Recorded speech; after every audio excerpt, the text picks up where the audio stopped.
Would you rather win a Golden Globe or the Commanders make it to the Super Bowl, but I won't tell you what the result is? Oh, I mean, it's sports. At the end of the day, like sports, like it's the bread and circus. Who really cares? We're in it for the Golden Globes. Right. Yeah. They call the Super Bowl, it's the Golden Globes of football. You ever heard that?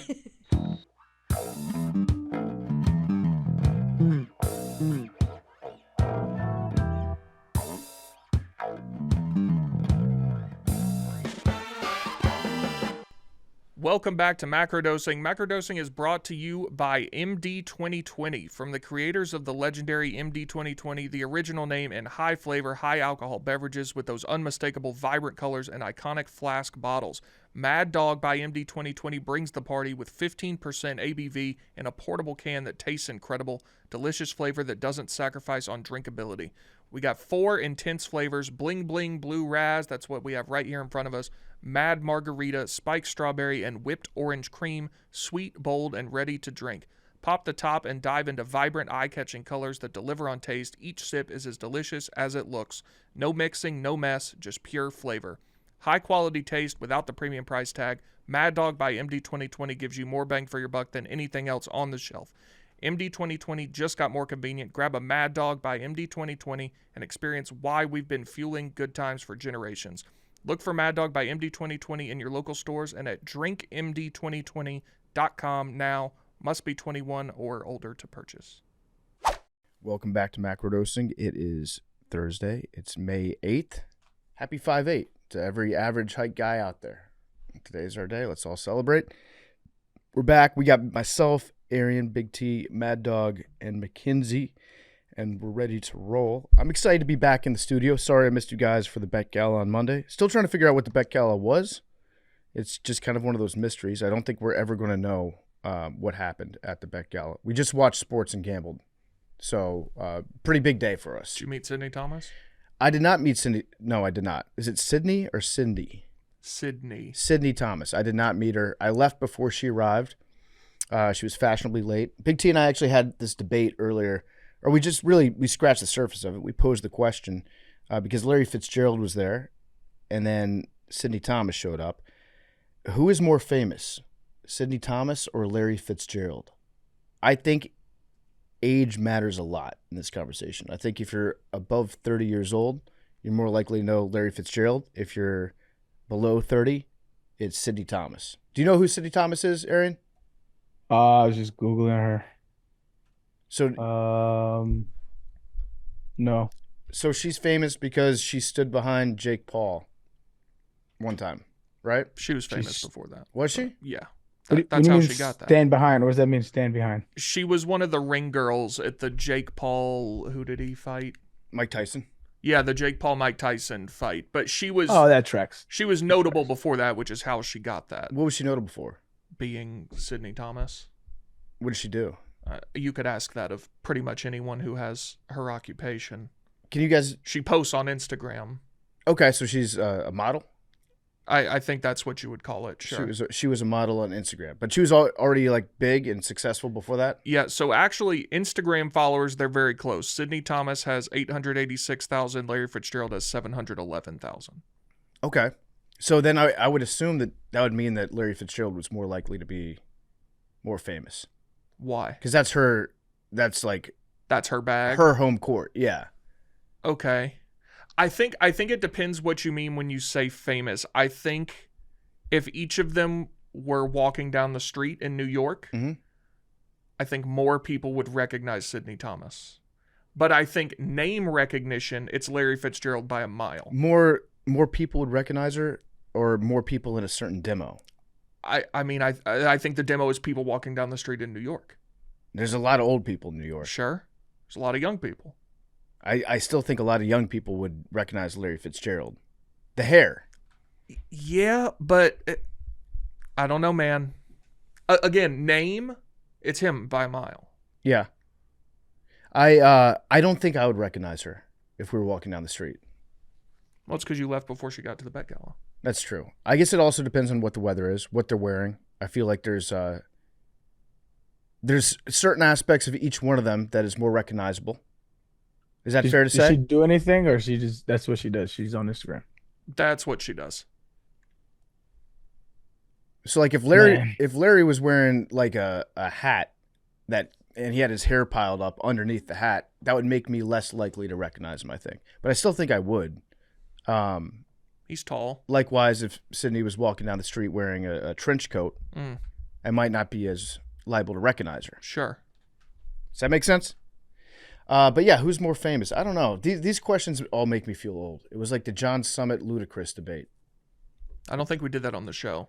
I just had the debate offline against Max down at the Super Bowl. And I said, I took the position that was ludicrous. It is ludicrous, but it's closer than you would imagine. John Summit is more popular right now Yes. than Ludacris is. John Summit Yes. he's headlining festivals on his own, like music festivals with bands and shit. And as a DJ, they're like, yeah, he's a headliner. So he's obviously one of the hottest names in music. But if you zoom out, if your attention span can grow for longer than 2 weeks, all you Zoomers out there, then I think it's a no-brainer that it's Luda. Here's a good barometer for how famous Ludacris is. What percentage of Americans do you think know that Ludacris is a real word apart from that guy's stage name? Ooh. I think it's pretty low. Nah. You don't think that the kids know the word ludicrous? No. Like that's ludicrous? No. It's a I big think teacher definitely word. no. It's a massive teacher word. I think Your it's behavior today was ludicrous. I think 40% of Americans don't know that's a real word. I don't think that's right, Big T. Might be closer to 50. Maybe. But yeah, I think Luda, just respect Luda. I just like to remind people to respect Luda every now and again. But that's a testament to how famous he is because he has taken over the word. Yeah, he has. And his name's Chris. Did you know that? That's why he's Luda Chris. I did not know that. Fun fact. Chris Bridges, I believe. So yeah, There's another one of those. What do you think of when you hear the word shack? I think of the person. I think of printers. That's crazy. He's become more famous than the tiny home. That is kind of crazy, yeah, that you're more famous than a word. Are there any others? Arian. Yeah, No, although they're making a strong Yeah, They comeback. are, yeah. right now. It's been a big week. yeah, Mid 2010s though, you may have had a point. for sure. Yeah. All you have to do is just look at Dave's replies recently. You'll see. There's quite a few Arians out there making a comeback. It's like So should I go in there and break it all up? What's going on? Tell me what's going on. I saw kinda. He pops up in my feed sometimes, but what happened? so there was a kid in Philadelphia that went to the Barstool bar that we have there, and he got bottle service, as one does. And at the bottle service that comes out with the sparklers and the sign and all that shit, and this kid put "fuck the Jews" on the sign that got brought out, like Okay. lit up, and for some reason they fulfilled the request and they made the sign that said "fuck the Jews." Even weirder. That's also like there's a lot of things that went wrong in the situation. So Oh, somebody, it's a Barstool bar, yeah, Yes, yep, and the owner of Barstool is Jewish, hmm that's and they had a correct. request on the sign that said "fuck the Jews," and they did it. and they did it. You've Yep. got the whole story. Yep. Well, Well, it's everything that happened on Saturday. you would have, think that yes. that would be the whole story because I think for probably 100 years that would have been the whole story. But now there's developments that happen because of mostly the internet. And so now it's like we're like 6 folds deep in the story now. So that's the inciting incident of this play, Arian. And then people took videos of it, and they tagged Dave in it and asked him, "Hey, what's going on at your bar?" And then Dave got very upset because Dave is Jewish, and he was like, "I can't believe that somebody had the balls to come into my bar and then put this on a sign, and that we fulfilled the request." And so then Dave is now. Is he more mad at the dude or the people that fulfilled the request? I think now guy. he's more mad at the guy. He's mad at everyone. So I think there were 2 waitresses that worked there that got fired because they didn't realize that what they were doing was stupid as shit. And so they got fired. And then Dave has found out who the guy was, and he's been going after this guy. Initially called him up on the phone, got his number, got his name. They had a back and forth. The guy was apparently ready to cry. He was upset about everything.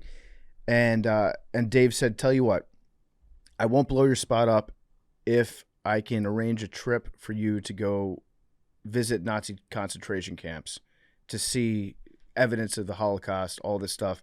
Maybe it can be a good teachable moment. So he's going to send him to Poland, to Auschwitz, and do a tour there. And the kid agreed to it. And then later the kid backed out and said, I'm not going to go there. Dave's being a jerk. He's trying to take away my free speech and my First Amendment. And now the kid is going on a grifting tour, trying to cash in on it, appearing on neo-Nazi platforms and shows, talking about how Dave is like a Jew that is trying to control the media. And then also, plot twist, wild. The kid's name is Mohammed. Oh, damn. And so now he's going on neo-Nazi shows, and the neo-Nazis are having his back, but also at the same time saying, like, you know, we don't like Muslims still. Well, did you see whatever show he went on, someone did a super chat, so like the host had to read it. Mm-hmm. And the chat said something like, I can't believe you're giving money to a Muslim. That could go to a white community. And the guy goes, well, you know, fair point. Yep. And then went back to, they were so busy hating the Jews that he forgot he was supposed to hate this guy too. Yeah. So it's all a big like attention community over there with these guys that do the live streams and the Nazi shows, or the super, super, super racist shows. They all try to be edgier than the next guy. And then they get into a little infighting about you're not as racist. You're a pretend racist. You're a fake racist. And so they're all going at each other. And Dave's over here getting shit on by neo-Nazis and also some of the far, far, far gone, like, I don't know if it's left-wing or if it's just people that hate Israel. So it's like, it's a lot. It's a lot that's happening right now, and it's a lot to explain. And we have to really understand political circles, online dialogue to really grasp the depth of the. There's a lot going on. Nick Fuentes said this morning that Barstool has been blue-pilled because of Dave. I think, honestly, Dave, maybe when he read it, maybe he just should have been like, maybe they're saying that people should have sex with Jewish people. Maybe that's what they were saying. Yeah. That's not what they were saying. But yeah, so it's a lot. It's a lot that's going on right now. You got like 7 different alt-right circles going after Dave. Then you have some Free Palestine people that are going after Dave too. It's a whole lot to deal with. But also this guy, there's a video of him dumping water on a homeless guy who was sleeping. And there was something else too. He seems like all-time world-class piece of shit. Oh yeah, he's just a scumbag. And then he got one of those GoFundMe things set up, except it's the free speech GoFundMe that you can do a GoFundMe for anybody, not just for woke causes. That company has been in the news recently. Yeah, we can get into that in a little bit, but the funny part is, like, he is now trying to cash in on it. He's opened up like his crypto wallets in case anybody wants to give him money. And he's maybe the dumbest person that you've ever heard talk. The guy he can't string his sentence together. He doesn't have any coherent thoughts. He's just like, yeah, you know, it's the First Amendment. I'm all about free speech, and I'm being unfairly targeted. And so he can't make up his mind if he actually did the thing that he's being accused of. And if he did do it, then it was free speech. But he's not saying that he did do it. Right. And real quick, it was just a joke if he did. Yeah, it was a joke. Yeah, you're right. Good point. So there's like 3 levels there. It's like, why are you accusing me of doing this? Well, if I did do it, it was just a joke. Well, if it wasn't a joke, then it's free speech. Yeah. And real quick, I'm just so sick of people not knowing what the First Amendment is. The First Amendment protected you for you were allowed to do that. You didn't go to jail. You weren't prosecuted in any, you were allowed to do that. Other people are allowed to react to what you did. Wait, are you saying the First Amendment doesn't cover people having an opinion on what you said? Yes. So, okay, so you are allowed to have an opinion on what the guy, on putting "fuck the Jews" on a sparkler and then parading it around in a club owned by a Jewish person. You can have an opinion. Yes. You can say that that's bad. Yes. I don't want to infringe on his liberty. No, he's going around. He's going to be rich because of this. Well, so the fucked up part is, so people that think that Jews run the world. So Dave, I see somebody say "fuck the Jews," and then like wants to like I don't know harm, but like hold to account the kid's actions. Now he's going to double down on his claim that Jews run the world. You know what I mean? Like this is Yeah. fucked up, dog. Yeah. It's just fucked up. And then in Dave's one of the first videos that he did, where he said that he was going to have this kid go over to Europe and tour the concentration camps and try to teach him something in the moment about anti-Semitism. There was a very funny part where Dave was like, "I'm going to send this kid to Auschwitz," and the way that Dave said it was like, okay, I get it, Dave. You got to maybe just tone down a little bit when you say that particular phrase. But yeah, it's what I've realized over the past couple weeks, and this is not really news. I guess it's been happening for a while. People just no longer care about the actual stuff that happens. They just care about getting mad about the stuff that happened after the primary incident happened. So now, like, we're 7 layers of discourse deep in this, with the lady up in Minnesota that yelled at that Somali guy, called him the N-word. Now she made like $400,000. Now people are upset that she made $400,000, but then people are also upset that that Carmelo Anthony down in Texas has a GoFundMe for his legal fund that was like $500,000, and so now it's just a battle of who's angrier at the other side's amount of donations, as opposed to just talking about a horrific, violent act that happened in Texas, or about a lady in Minnesota that is just completely out of pocket, that like should be shunned for saying these things in public. So it sucks. It sucks that that's where we're at as a society, that we just jump to being mad. We look for an excuse. If we're the aggrieved party, we look for an excuse to get angry and feel like we're actually the ones that are under attack. Like if somebody on your side fucks up, you can just turn that part of your brain off and then tap back in about 12 hours, and you'll have a reason where now you are the victim in this situation, and now you have the right to be mad at somebody else. It's very simple. Fixed all this, man. Just gotta log off. Just log off. Yeah, it's a great point. That's a fantastic point. After you're done listening to Macrodosing, where on this part of the internet we solve the world's problems. Well, are we part of the internet? You need an internet connection to listen to it, but you're not actively on the internet. You can download it and then correct. Yeah, so you don't. And then, you're on the internet if you're watching us. No, you can download that too. Oh. In airplane mode.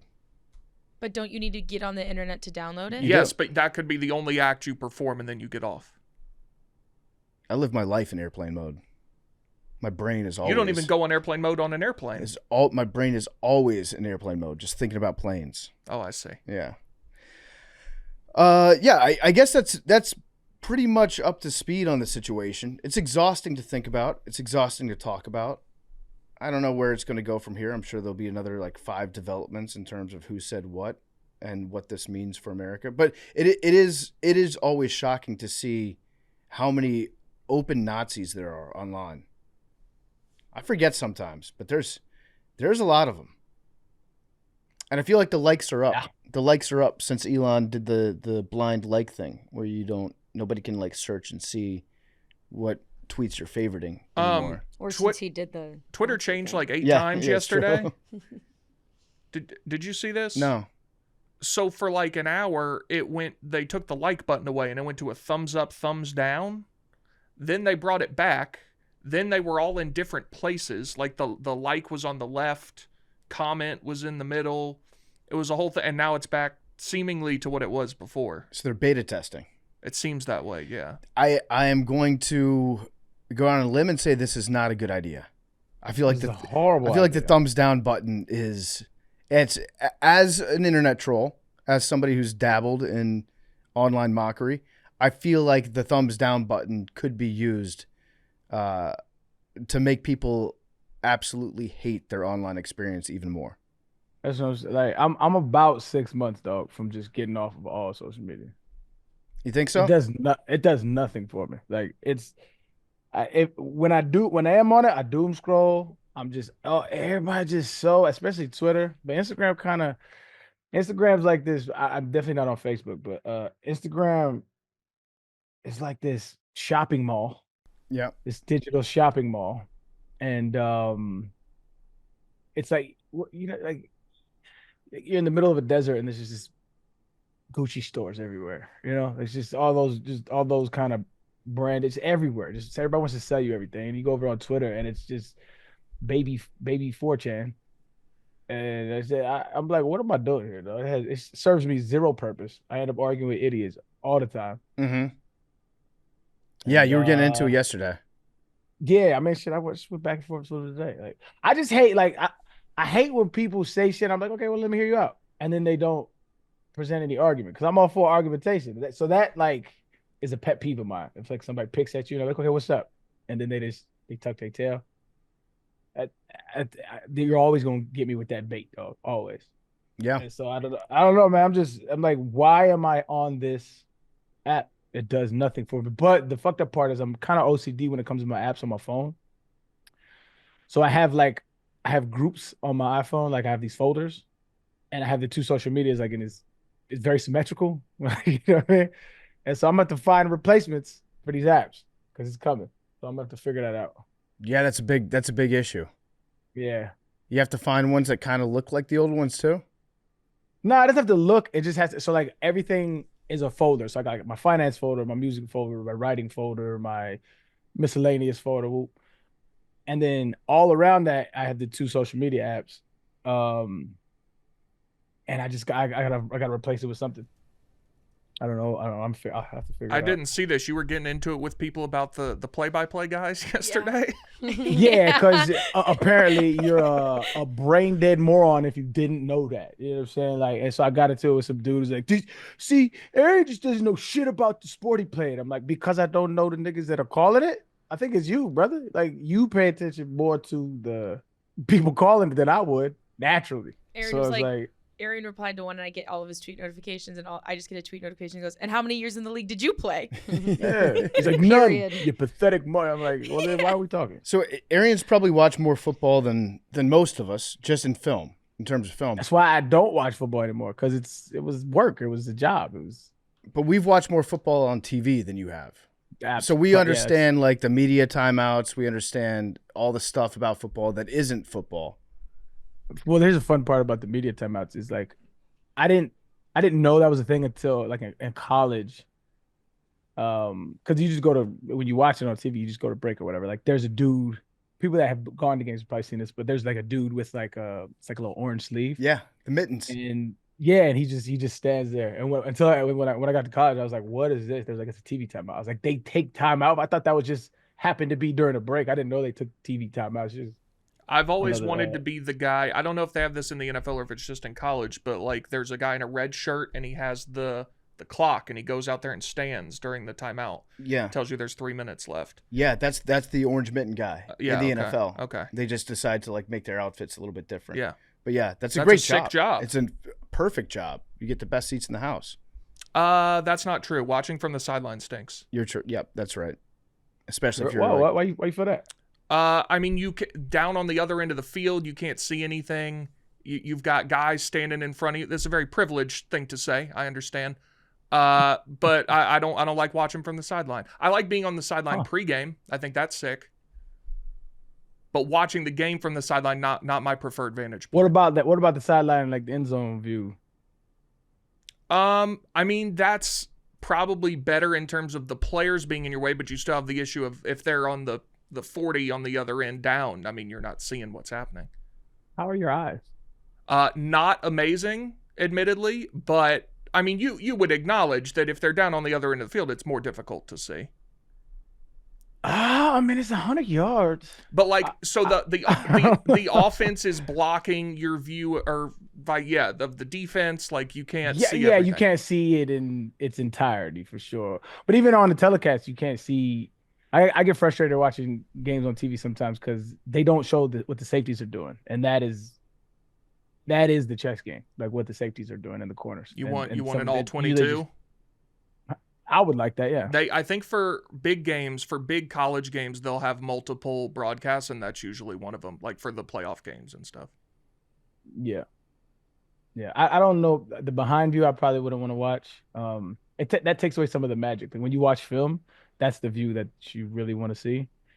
And you see players' flaws a lot more from the back pause than you do from the side. From the side, there's a lot of magic going on. Looks better than it probably is. Yeah, it's amazing being on the sideline because you lose track of how big and fast these guys are at the same time. Like when you watch on TV or you watch from far away, it's easy to just be like, oh, there's a small guy who's really quick and then a bunch of slow guys down there. But then you're on the side and you're like, every one of these guys is like twice as fast as I am, and they're huge. I wasn't on the sideline, but our seats for the 2016 Alabama game is either 16 or 18. We were like second row in the end zone, so that's right. Bama was warming up right in front of us. Mm-hmm. And that defensive line was like, I think Jonathan Allen. I wish you can go look up all the guys, but like they were 15 feet away, and it was staggering. Yeah, it's a little bit scary. We'll get back to macrodosing in a second. It's brought to you by our good friends at Game Time, and the NHL playoffs are here. And the only place to buy hard-to-get playoff tickets is Game Time, the official ticketing partner of Barstool Sports, with killer last-minute deals, all-in prices, views from your seat, and their low-price guarantee. Game Time takes the guesswork out of buying NHL playoff tickets. The prices on the app actually go down the closer it gets to puck drop. You can save up to 60% when buying last-minute tickets. Tonight, we got Caps-Canes Game 2 in the district at the Capital One Center. Big T, what's the get-in price for that? You want to know something? Mm-hmm. You asked me before you started reading the ad, could look up the price for Capitals Hurricanes, and I clicked on it, and it was so low I was sure I had clicked on the wrong game. Okay. I thought I had clicked maybe the Washington Mystics or something. All right. No, $59. Pretty good. I can have you in the Capital One Arena for Game 2. Must-win game for the Caps. It is a must-win game. $59. I thought I'd clicked on the wrong thing. You know why it's a must-win? Because I got tickets for Game 5.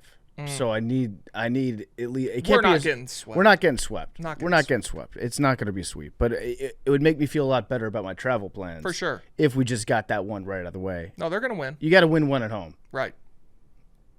Have to. They will. Take the guesswork out of buying NHL playoff tickets with Game Time. Download the Game Time app, create an account, use code MACRO, get $20 off your first purchase. Terms apply. Again, create an account, you redeem code MACRO, and take $20 off. Download the Game Time app today. There's a couple things that I want to get to today.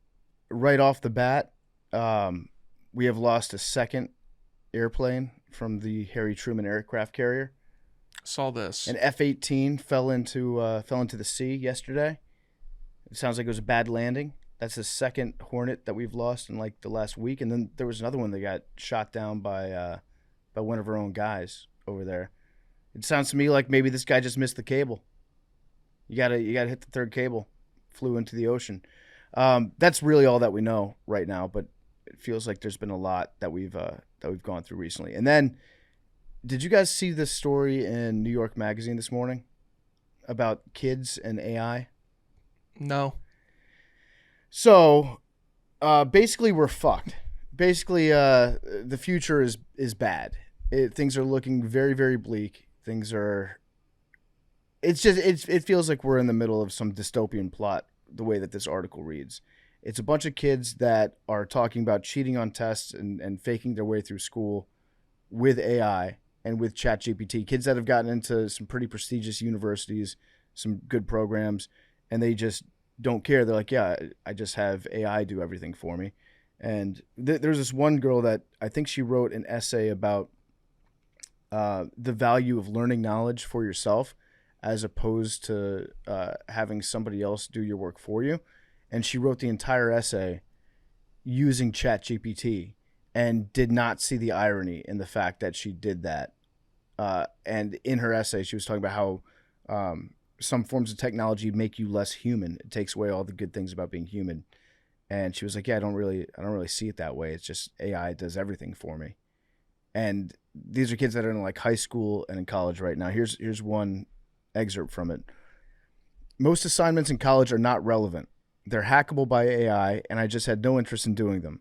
While other new students fretted over the university's rigorous core curriculum, described by the school as intellectually expansive and personally transformative, This student used AI to breeze through with minimal effort. When I asked him why he had gone through so much trouble to get to an Ivy League university only to offload all the learning to a robot, he said, because it's the best place to meet your co-founder and your wife. It's just bad. This is just bad. I feel very pessimistic reading this. And don't get me wrong, I'm not a guy that like tried that hard in college either. I think I ended up with like a 2.8 GPA or something stupid like that, maybe even a little bit lower. So I wasn't exactly like, soaking in the knowledge at the time. I actually think that people should maybe put off going to college. I think if I had gone to college in my late 20s or when I was 30, I would have enjoyed it a lot more because I would have actually tried to learn stuff. I don't disagree with that take. I was actually having a conversation with one of my friends. She's a PhD, she's a professor, and we were talking about this exact same thing. And I don't tend to be as like worrisome about it because people are. Is it a problem? Yeah. Start with that as baseline. But I think people have always kind of cheated their way through school, right? Yep. Or have not been passionate about subjects that aren't in their field. So that's kind of always been a thing. I just think this is like the beginning of the Industrial Revolution. Like people are very resistant to it. I think as a society, we just have to find a way to adapt. But it just don't scare me like that. Other than the environmental factors, which I feel we need to find a solution for. But they're not. Like I was telling her, I was like, they're not stopping. This ain't gonna stop. Companies are gonna continue to enhance and make it more efficient, make it run better, make it faster. So there's no remedy. So you might as well adapt to the shit. I guess, but I just don't know how you adapt. The problem with this is that all the information that's given you is based on stuff that people have already written or put down before. So you're not really exploring anything new when you use this stuff. It's all just it's based off the language that's been fed into it, which is what other people have already written. True, but you could argue that that's what a book is. What, all the words? It's just words rearranged. It's a compilation of like, so all books, especially academic books, have references, right? It's a compilation of like sourced material that is explaining something. I mean, I just look at it like as a tool. Do some people use tools to do harm? Absolutely. But I think if you use it as a tool to learn, I think it could be to a human's advantage. Like there's always going to be people that game the system. You're never going to stop that from happening. I just don't look at it like the boogeyman that it is. I think we just have to find a way to kind of adapt to it. How? I don't know. That's above my pay grade. But it's not going to stop. Kids are going to continue to use it. So you don't have a choice but to adapt. Yeah. It's like the combustible engine. I agree that people will always cheat. I never cheated on any tests or exams or anything like that in school. I did read the Spark Notes for a couple books. Hand up, I did that, which is... Oh, no, you never cheated on a test? I don't think so, not in college. Oh, in college, okay. I cheated on one test in college. What was it? Did I tell this story? But it was Spanish?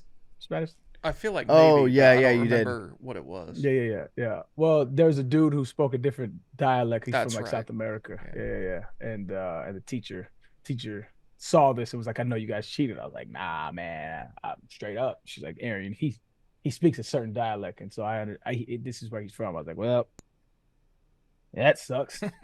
So that's kind of I have a bone to pick with AI, but it's not what y'all are talking about. All these teachers now, they say the telltale sign if someone wrote something with ChatGPT is an M dash. Yeah. I love M dashes. Use them all the time. So you're gonna be accused. Right. That's the long dash. I'd say it's my favorite punctuation. Well, yeah. Now the robots are becoming part T. Like it's maybe. I know what you're saying, Arian. Like it's going to happen. There's going to be more AI, not less. That's just how it's going to go. It's going to get more powerful, not less powerful. It's going to take people's jobs. That's what we're really not ready for that. It's already starting to. But again, we've seen this before. And granted, it's going to be on a larger scale, but automation machines have been doing that since the Industrial Revolution. Like you have to find a way as a society to adapt, because in our economy, in a capitalistic one, it's a profit motive. It is Yeah. not a people motive. So we have to find a way to give people jobs and keep people afloat. I would argue social programs, things like that. But if not, you're gonna have a bunch of people out of work. UBI, And that universal basic income. Andrew Wayne, yeah, I mean it's going to happen, dog. So might as well. But also we're kind of selective about what AI we like or don't like, right? GPS, that's a form of AI. We love that. Well, it's a form of technology. I don't know if it's necessarily AI, but the thing with AI is like the people that are running the giant AI platforms, like ChatGPT, I guess OpenAI, Grok, and then the Chinese one that is apparently even more powerful than ChatGPT. It's all being. Is it Grok or Grok? No, it's I need to settle this in my head. Is it Grok? It's Grok, but okay, it's all being run by like the tech billionaires, like a group of 10 guys that are just coming up with this stuff that's going to make them obscenely rich, and they're going to sell this product to other people who are already obscenely rich to help them with their businesses. And then everybody else in the world is going to be like, well, what do I do to just earn a decent living anymore? That's where the problem's going to come in. And that's why Andrew Yang, when he ran for president, he was like, I want to give you $1,000 a month. Say what you want about the man's political acumen, but at least he had something memorable, like a tagline that you could attach to him. He might have been a little bit too early suggesting the UBI for it to catch on massively, but I don't know how much money would be good for UBI. Like $1,000 a month. At the end of the day, not really that much money. I mean, I was arguing it's better than no money, but yeah. Quick correction. So I guess technically GPS is not a form of AI, but it's integrated with AI technology to kind of like improve its accuracy and stuff. But I don't know, man. This is why I don't really understand our politicians. Like I really don't understand these motherfuckers, dog. Yeah, they're not really doing shit. They're just trying to get reelected. That's their whole thing, and they just keep on with these culture war memes and shit, and it's like, dog, it's just so ridiculous, man. That's why I'm like, my professor friend, she's like very optimistic, and I'm not. Like I'm very pessimistic. I don't think there's no saving this thing. Well, I saw. Yeah, I agree. I don't know that you can stop it. I don't know what you can do about that. Like I saw this interview with Mark Zuckerberg the other day where I forget who he was talking to, but he was talking about the future of Facebook and their AI programs. And he was like, the average person has 3 friends, but they have space in their life for 15 friends. And so what I'm trying to do with Facebook is generate these AI friends that you can have, that you can talk to, you can get feedback on your life from, and you actually start to develop a connection with them. This motherfucker is like, no, stop Zuckerberg. Like what he's doing is he's going to have fake friends that you can all have that are going to be designed to be addictive, so that when you talk to them, you get reinforced in whatever you're saying, or you like how they make you feel. And then eventually you think he's going to have any of those AI friends feed you subliminal messages or advertisements about what you should purchase, ways that you should think, how you should vote. Anybody that pays Facebook enough money to influence people, because that's what Facebook does. That's exactly what he's going to do, and it's probably not that far off. And he's doing a terrible job, by the way, of going on these shows and trying to explain it in a like a delicate way and a soft, friendly way. Dude, you're just making fake AI friends for us to sell us shit based on people that pay you money. We're on to you, Zuck. And it looks so awkward trying to seem normal. Yeah. You know what I'm saying? You remember that Men in Black movie where he was the alien, the Edgar suit, and he's sitting here going, that's what Mark Zuckerberg in the interviews look like. Yeah. Totally cool, normal guy, just having a combo. And he's definitely testing these AI things on himself. And so he's developed, fake friends using the AI programs, and his fake friends are like, yeah, this AI program's really great. I think you should do more of it. They're like trying to multiply. They're convincing Zuck to keep going down this road. Our one saving grace might be just that these guys are such transparent weirdos that whenever they try to pitch us on something, most people's radars go off and they're like, this guy isn't smooth enough to like be pulling one over on the world. Even though they have the money and the power to maybe be able to do it eventually. Anytime they try to talk, they can't help but just creep people out. Has anyone who doesn't seem like a supervillain ever started a tech company? Yeah, I'm sure that Who? there are some people out there like that. I mean, Zuckerberg would be a shitty supervillain, but he just has... Tom. Yeah, Tom. MySpace the Tom. MySpace guy? Yep. He's fucking what every tech creator should be. You hit a lick and you go zen on them, dog. Go find yourself. Go Master Oogway. And it's all about their egos because they have an idea, they make a lot of money, and then instead of being like Tom and saying, I won life, I now get to just hang out on an island for forever, never have to worry about money again, they start to get high on their own supply and on their ego and be like, I changed the world. There's something special about me. I'm destined to leave this world in a different and better place than I found it. I'm a genius. And so I need to keep innovating and keep developing. And then they just make the world a much worse place over the long term. And then that innovation is just them buying up smaller companies with new ideas. Yeah. And a bunch of them also have these fantasies about the world coming to an end. Because, and newsflash, this has been going on for thousands of years where everybody that's ever been alive thinks that they're going to be the ones that are going to be around for the apocalypse. Where it's like the world's going to end in 2 years. Isn't that crazy that I'm the one that gets to see it and I'm warning you all about it? Like, I'd be so for that though. Oh, that'd be fun. I don't know. And I get Like that Rap these Survives, guys, motherfuckers just like getting beamed up. Yeah. That shit would be hilarious to see. That would be. these guys want to like change the world and all that. But I feel like Tom and Arian, different set of circumstances, but Arian had the right idea. You make a bunch of money, retire at 30, and then you can do whatever you want for 50 years. Start a podcast. Like these guys, like Zuckerberg's going to keep working until he's 70 trying to create robots and all that. That's no way to live. Brother, you have, how much money does he have? $50 billion? Yeah, more money than he could ever like, dream of go spending. to the beach, dude. Buy a football team. That makes people hate you, but it would be fun if you're winning. By the Commanders. Yeah, no, we're good. We're good right now. Did you see they did a big press conference with Trump the other day? So the NFL draft is coming to DC in 2027. By the way, what a great NFL draft that might be. If you can like look ahead, and I know it's early and things change, but there's three guys especially. So that's Ryan Williams. Jeremiah Smith. Yep. The third. What position? Quarterback. Lagway? Is that what you're talking about? I was going to say Arch.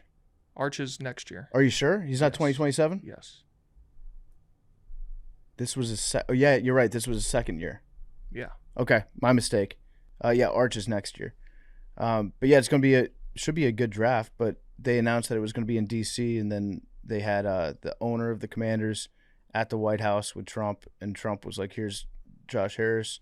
And Josh Harris was like, "This is Donald Trump. He's the ultimate commander." And I think Goodell was there too. And so I think a lot of organizations and companies are figuring it out that like just smile and gas him up, and then he will make your life a lot easier. So like when the time comes for any sort of stadium issue that they have in DC, because Harris was like Donald Trump, ultimate commander, then Trump won't have like a personal vendetta against him. So just say what you got to say for right now, and then keep it moving in the future. But yeah, that was quite a press conference. And then Trump also talked about my beloved Washington Capitals yesterday. Big T sent this over. Somehow this didn't come across my desk, Big T. Oh, really? So Trump thinks that Ovechkin is Canadian. Yeah, one of the great Canadians. The quote from him was, "I love Canada." And this was because the Prime Minister of Canada was at the White House yesterday. He said, "I love Canada. I have a lot of respect for the Canadians. You happen to have a very, very good hockey player right here on the Capitals. He's a big, tough cookie, too. Just broke the record." Talking about Ovi, who's famously Russian. Maybe the most Russian guy ever. More than Putin? I think Ovi might be more Russian than Putin, yeah. But Ovi, like, if you know one thing about the guy, it's that he's Russian. His famous saying that it was like a nickname he gave himself back, I think when he was a rookie, they asked like how he's able to play through injuries and never miss a game. He was like, Russian machine never break. Love that. Yeah. There's no such thing as injuries in Russia. That's like Bert Kreischer's stand-up. It is, yeah. Special. The machine. So yeah, maybe he was talking about Tom Wilson. I don't know, but then he said broke the record, so that leads me to believe Ovi. When I was gone on Monday, you guys got into a little conversation that I need to be brought abreast of. Okay. Can you guys bring me abreast of this issue? Yes. Yeah, from soup to nuts. Let them know. Yeah. And Arian, I don't know. Did you see my text? We misunderstood the situation. I read it, but I was doing something, so I didn't really look at it. Okay, like that. so what you missed, Thanks, PFT, was this guy told a story, and what I heard incorrectly was he moved from New Jersey to South Carolina, got a roommate in an apartment. My understanding from the initial voicemail was the roommate said, "Hey, my girlfriend's pregnant. Can she move in with us?" And this guy said yes. Okay. And now they've had the baby, and this guy's like, "I hate my life." I misunderstood. I apologize. The roommate said, "Hey, can my girlfriend move in?" Not telling him she was pregnant. And he was like, "Okay, sure, yeah, split the rent another way." And so she moved in, I believe he said in December. Okay. They told him in February she was pregnant, and the baby was born in April. So he had all this sprung on him in 2 months. Okay, so at the time they moved in, she was 5 months pregnant? Yeah. 4.5 months pregnant. So she knew when they asked. He knew when they Yes. asked. But the guy who was dealing with the request did not know. Yes. So my initial reaction was, if you said yes knowing that woman was pregnant, like, what'd you think was going to happen? That's kind of on you. Yeah. I retract completely. This other guy needs to be in prison. Prison. Yeah. Invited it's a ticking time bomb you brought into your house. I mean, that's crazy behavior. I need to know how big the apartment is. Okay. I need to know how new the apartment is. I'm guessing if it's your standard 2-bedroom apartment, there's not going to be a wall thick enough to cover up the sound of a baby, Right. of a crying child. This is some pre-crime. Yeah, it is crime. I agree with Big T. This is crime. The baby should have to pay rent, right? Like they should have to pay rent for the baby. That's another human being that you're sharing your water with. That baby's sucking up all your electricity. Freeloading Baby. They got to plug in the monitors. That's draining the power bill. I feel bad for ever intimating that this was the guy who called in's fault. I apologize sincerely. You are a victim of the highest degree. This is bad. Yeah. So what is he going to do? He definitely didn't know she was pregnant. Is that what he said in the voicemail? I can't remember now. Well, he just said the No. timeline. What he said, the guy asked if she could move in. She moves in December, and then in February they told him she was pregnant. Okay, got it. So yeah, I don't believe he knew. Yeah, that's crazy. So where's he at right now? He's still in the Yeah. apartment. So every day he's waking up Yep, to the sound of a crying baby. probably multiple times times. a night. You can't have anybody over because the baby's know that. sleeping. And his lease No. ends in July, he said. There are babies that are quiet. It's true. What We percentage? don't know. Single Wouldn't- digits. Wouldn't dare put a percentage on that, but there are babies that sleep through the night. There are babies that, I mean, my daughter's about to be 2. She will kick you in the face, dog, mid-sleep, and unapologetic and loud as shit. So, I mean, it could go either way. Now, it's not just the fact that the baby might be crying, but now you have to change your entire operation because there's a baby. You can't be watching TV that's too loud at certain times because the baby's asleep. Can't have friends over because the baby might be asleep. There's a lot of things that you have to do differently, right? Yes. Can't have like, what is it, mercury? Babies don't do well with mercury. Got to change your Like thermometers and can't have sushi laying out on the counters anymore. Babies don't do well with a lot of shit. Yeah, that's true. Water, Sharp yeah, they can't corners, drink water. Outlet plugs, you got to cover them shits. Batteries. You got to put like little foam things on your coffee table. Mm-hmm. So wait, babies they don't drink water? No, they don't drink water for what? I think the first 6 months. They drink milk. I think it might be more than that. Yeah, it's Yeah. just Milk. Matrix food, dog. Just all Matrix food. I knew that they obviously drank milk. I didn't know that they could not drink water. Yeah, no, I learned that more recently, but like it's like they literally, it's not that they don't, it's that they can't. They can't process it? I think I think they can. I just don't think it's. I don't know. Let me look first. Arian, does your opinion It's on the situation change at all with this new information? I said from the jump you were not wrong. No, I know. Do you? Okay, you still are not wrong. I just like I said, my first thing when somebody like when I'm trying to understand somebody is I put myself in their shoes. I always do that, but I put myself in their shoes. I can't put yourself in their shoes or anybody else's self. So how I look at it is that that's fucked up, dog. You gotta you kind of pull the bait and switch on me. Because I feel like Yes. what you said loses a little bit once there's a layer of deceit introduced. Yes, you pulled a bait and switch that was deceitful. So now we got to talk about options. Am I gonna go to the leasing office? No, I'm just not. I'm not a go get the manager kind of dude. Like I handle all my business face to face. Like if we With the can't figure baby, it out, you and the baby, toe to toe. well, I'll win that one every time, right? So his daddy got to speak for him. So we got to talk. Like, all right, like, are you gonna pay more rent? Like we talk about your option. Like y'all leaving, can y'all afford that? If they can't afford it, if they're in a pinch, like let's say I'm doing good, right? Because if I'm a single man, I assume he's what 26, 27, 28. Sure. You know, and NFL stardom aside, I'm gonna be doing well out here. You know what I mean? That's just my grind set, right? I wake up, you know, that's my grind set. That's what I do. I get it done. So I'm gonna be all right. If you in a pinch, I can't see myself being like that ain't got nothing to do with me. I can't see that. That's not my nature. My nature is not to be a dick, right? I'll match your energy. My nature is not to be a dick though. So if you're struggling, you just had a new baby. I don't know, man. This guy was kind of a dick, though. Well, we don't know his demeanor. When I say match your energy, I mean demeanor. Like I'm not gonna go tit for tat for you, like try to get you back on some like deceitful shit. Because that's still not my nature. I'll tell you about yourself, but I'm not finna go like slash your tires or something like that. I just feel like I will be all right. If he still that's on you, dog. If you feel like what you did was good and you feel like you did me no wrong and you don't owe me nothing or you shouldn't remedy the situation in any kind of way, that says everything about you and I'll live. July, that's what, 3 or 4 months, I'll thug it out. Like I said, I probably single Arian in his 20s.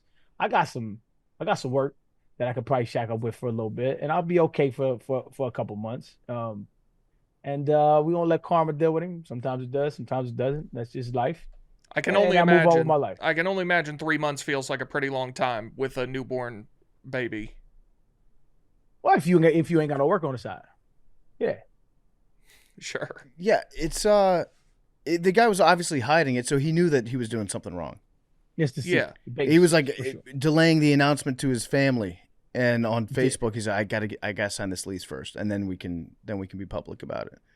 Yeah. It's yeah, that's criminal behavior. And if you're in a situation where you don't have that much money, you can't move out, and they don't have that much money, they can't move out. You just kind of have to bite the bullet and be like, in the future, I will have to do a better job of choosing friends and roommates. Yeah. Because like Facts. fool me once, But shame on you. Fool me twice.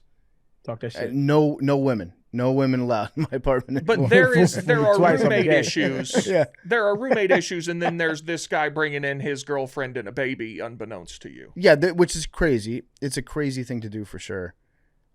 It's immature as fuck. So, yeah. It could be a possibility where your friend has a girlfriend, and she moves into the apartment, and she doesn't know that she's pregnant, or she gets pregnant right after she moves in, and you might have to deal with having a baby for like 3 months in your apartment, which is not going to be an ideal situation, but hopefully you'd figure out a way to make that right and make it work. But that's the dice that you roll sometimes in life. Like you can't plan for that. These are facts. Now let me plot twist you here, Big T. What if when he tells him, he's like, yeah, she's pregnant, the baby gonna come. We know it's inconvenient. Like we get it. Like I fucked up. I probably should have told you up front. It's been eating me up. But here's what we're willing to do. All right. We're gonna pay a little bit more rent.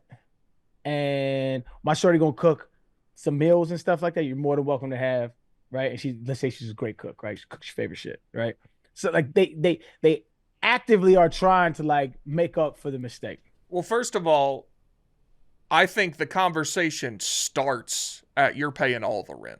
If you're bringing a baby, you're paying all the rent. Secondly, all the rent is crazy. That's where move out. That's where my conversation starts. But secondly, I mean, you already did something so like you're the person who lied to get their girlfriend to move in knowing she was pregnant is not going to do anything like that. They're obviously like kind of a piece of shit. I won't go there, but good point. Because I'm gonna put myself in that dude's shoes. She don't got nowhere to stay. I know my roommate ain't gonna be good with it. Like I could see where he can get to the point where it's like, all right, I could just say you moving in and not tell him about the baby, and then say you got pregnant, right? That was the initial thought. Like I could see how you could get there. I would never do no shit like that. Like I choose honesty nowadays in my life. But like I could see how you're back against the wall financially. I can see it, man. But I feel like she was clearly living somewhere before that. Like where was she living before? Maybe with her parents. Maybe her parents kicked her out when she found out she was pregnant. Yeah, I mean that's the game you play. I don't know what to tell you. Wrap that thing up. And I like again. I said at the start of the whole thing. You ain't wrong. I just feel like your reaction, and your starting point for negotiations, that could turn into a fight. Well, I mean, my preferred solution is somebody leaves, whether it be me or you. Yeah. But if you're having that conversation, I feel like that's where it starts. Yeah, I want to. Hey, what was his name? I do not recall.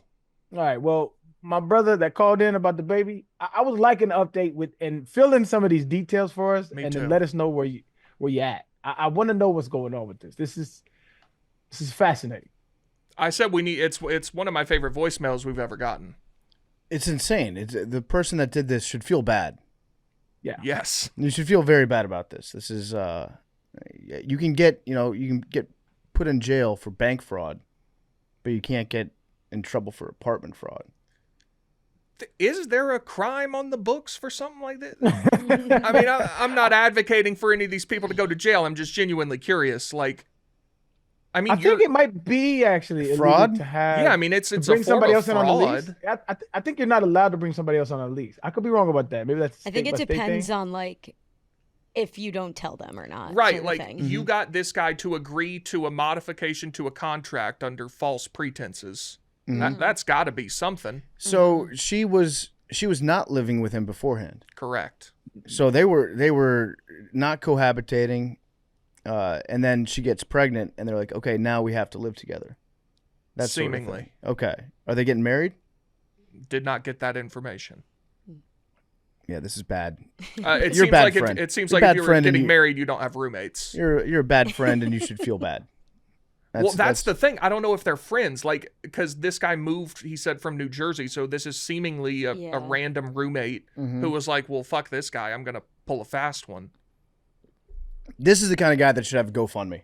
Yeah. Oh, yeah. GoFundMe so I can move out. I would donate. I would donate too.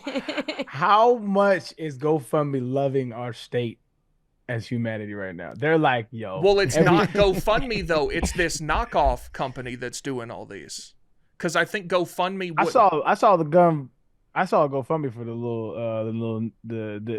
little white girl that loves the job. No, it's not GoFundMe. It's a different. It's the same thing, but it's a different. I saw a screenshot and it said GoFundMe. Oh, for sure. Faulty screenshot. Yeah, for sure. And it was like $600,000. Dog. I thought she was using that because there's a competitor. For every time I said, "Nigga, boy, you talk about a vacation on me, macrodosing." Hey, how many people are out there like, man, I've been saying it for free all this time. I feel like an idiot. I gotta stop saying it. Ethiopian and Target this motherfucker. Yeah, racists actually become less racist because they're pissed off that this one lady got all the money for the work they've been doing for free their whole lives. It's a racket. He came out a video that said, "Stop giving stupid people your money." Yeah. It seems there may be another GoFundMe for the guy who killed a cop. Okay, so at some point, I don't want to get too woke, so this might be where the internet is just poisoning my brain. These GoFundMes make people so mad. Yeah. People at some point are going to set up like a fake GoFundMe for, or at least donate money to a GoFundMe just to piss other people off, right? Like what? That's what's happening. Yeah. You don't think anybody actually cares about relocating this woman, do you? Like, you don't think that they care? I care It's about just to piss- relocating. It's the woke song. I care about relocating the guy that is having a baby for a roommate. Should we start a go? I'm down. I'll to start give a that guy GoFundMe some for my money. guy. I don't want to. I'm not going to start it, but if he starts it, I'll throw in 20. Maddie, can you start one? well, no, let's let. I want him We to can call. start it I want him for to him. call in Yeah. again. Yeah, and we need more information, Yeah. I think. Yeah, I don't know the legalities. Yeah, let's Yeah. let him take care of it. I will- I don't want to do any red tape. I want to know how the roommate has been acting since the baby has come. I there's several things I want to know. Yeah, what's the baby like? Is he random? And I want Right. a reasonable goal, and I want to shut down the GoFundMe after that reasonable goal is hit. I don't You want could tell us like how much it is to break the lease, and we could just make that the goal. I think $5,000 gets I you like out of that, any Mac. lease and into a new apartment. again. Yeah, you I talking think about that's some a lot, for too. emotional damage. It's a little bit extra cash right there, Big T. I think. All right, we 7,500. No, I'll say 5,000 was the extra cash. Oh, Yeah, Anyways, that's what I was 5,000 thinking, break a lease. Well, no, 5,000. to break a lease and first month's rent at a new apartment. And then Even this he gets that. Then he's like, also, I want to go back to school, so I've doubled it. Before And I got PTSD from waking up at 2 a.m. every morning. And it turns out I just got my girlfriend pregnant, so she has to Then, no, move in, then they should move in. Then they should move back with the other Yeah. couple. he should get a girl pregnant just to Yeah. spite the pregnant roommate. Yeah. oh, and the tariffs.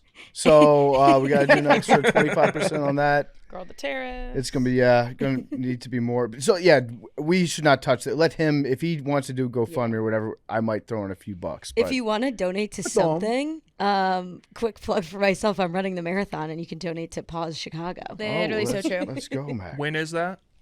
It's not October 12th. Are you scared? Wait, Oh my God, it's- what Yeah, is I'm the terrified. time out? Okay, so you're running a marathon and you want us to donate to So what? I'm running for it's called Pause Chicago, which Arian's is where terrible. Arian's not gonna I like know this. it's a dog adoption Oh. center. I know. It's where This Big is- Cat got his dog, It's like and Stella that's why Boyle. that's why he has the coffee. I am rooting for you to have a successful run, though. I promise. You. Thank you. Yeah, I want you to have the best run that you've ever had. It'll be fine. What's the longest you've ever run? 10 miles, And this is a half or a full. a full. 10 miles that's no joke. No, but that was Wait, like a full's like 26. 3 years ago, probably. 26.2. It was a few years ago. Yeah, it's been a while. Have you got your training plan in place? Yes, What it starts in like June. What is? Oh, really? Yeah, I've been running like a little bit, but I don't know. It's this app called Runna, and it just gives you like your plan, and it says like your training starts in like however many days. I've heard that if you're training for a marathon, you never actually run the 26 miles. No, you run I think it's up to 22 you usually run. And then if you can do 24, then on race day, the adrenaline, they'll just give you an extra 4. I Yeah. think that's what they say. I don't really know. We're going to find the hell out. Yeah, we're gonna find out. Have I you ever just gotten runner's stopped. high? Yeah. What's that like? I've heard about runner's high, but I've never. I always get too tired and stop running before I get high. Yeah, I don't know. I feel like every time I run, I get, not every time, but a lot of the times, like, if I have a lot of energy, I need to like release. Yeah. It's very helpful because then I just start running and I keep going. I mean, that's very intimidating. That's a long way. Yeah, I don't know how I'm going to do it. Most important You're going to question. slay it. Have you thought about your post-race meal? No, I haven't actually. You got to plan that out because Yeah, that's for a me, good that's question. that's the whole reason why you do a marathon. It's like Yeah, I can eat whatever I want I for know. the next 2 days. And there's like 8 other people Mm-hmm. at this office that are also running it. So we're going to have to plan something together. Yeah. Mincy being one of them. I didn't hear that. Yeah. This is the first I'm hearing of this. Yeah, it's like Me and like a bunch of the production people Producers. and Mincy. There's like 7 producers running it. How long did it take you to run 10 miles? Oh gosh, I don't even remember. Like that was so long ago. I can't even guess. Do you have a goal time? No. Just like finish, basically. I think for my training, I put that I'd want to finish around like 4 hours and 30 minutes, which would be close to like a 10-minute mile. That would be impressive. 4 hours straight running. Sounds boring. That's as a lot fuck. of running, dog. You will not. You will see me on the sidelines. You gonna listen to anything? Yeah, people say like at the beginning you don't really listen to anything because so many people are like cheering you on and like that helps with the adrenaline. And then once you get into like a mile or two, that's when you put your headphones in and listen. But I'd have to listen to something because I can't like listen to my breathing. That'd be like way too much. Do you go podcast for that, or would you go playlist? I think I would go for that long of a run. I think I'd switch it back and forth because the music might get like overwhelming. Yeah. But I listen to a lot of the big booty mixes when I'm running, and those are like an hour long. So yeah, Arian, I see that face that you made. I recently got introduced to the big booty mixes. Wait, What? y'all aren't familiar? Well, I mean, it was like 6 months ago I got introduced to big Oh, booty wow. mixes. Wait, what? this was like when I was in college. Yeah, we had other mixes when I was younger. Like we had this group called Girl Talk, and Girl Talk was awesome. They did a lot of the same type of thing as big booty mixes. It's pretty much actually the same thing. Yeah. But yeah, somebody put me on a big booty mixes, and Do you love? really good, really They're good. the best. You got to They're figure out the right beats per minute that Yeah, you can for keep your sure. pace to.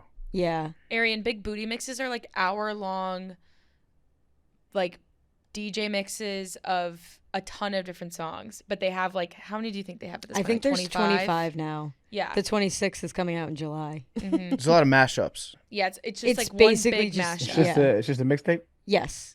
I don't think so. Not a mixtape. It's basically like a DJ set, I'd say. Yeah, what's a good way to describe I don't it? know, actually. But then there's You're also describing like, you're describing a mixtape, like songs where they mash together. Yeah. Mhm. Yeah. Mixtape. Then yeah. But they have it's these like what would you say, for like 4 to 5 months they release a new one and they get like Mhm. hyped up for it. There's some like classics that people go back to. 13, 15, 11. 17, 11. Have you thought about cheating? in the marathon? Yeah. No. I don't know how you would like run off and then come back. Oh yeah, yeah. People have cheated. Really? People have cheated big time. There was a guy in the St. Louis Marathon, and I think he ran 9 miles, and then he got into a car, and then the car broke down, and then he crossed the finish line. Wait, what? Yeah, no, there've been a lot of cheaters. A lot of cheaters in marathon. Why even do it then? I don't know. Rosie Ruiz. Rosie Ruiz. She took the subway during the New York like City Ruiz. Marathon. Okay, cool. Ruiz. Ruiz. So yeah, so it was a qualifier. The New York Marathon was a qualifier for the Boston Marathon. Oh, okay. Then that makes sense why you're. Yeah, and so she got Running the it. course record, and then they found out that she only ran the last half mile of the race. Wait, she didn't even start it? She took the subway.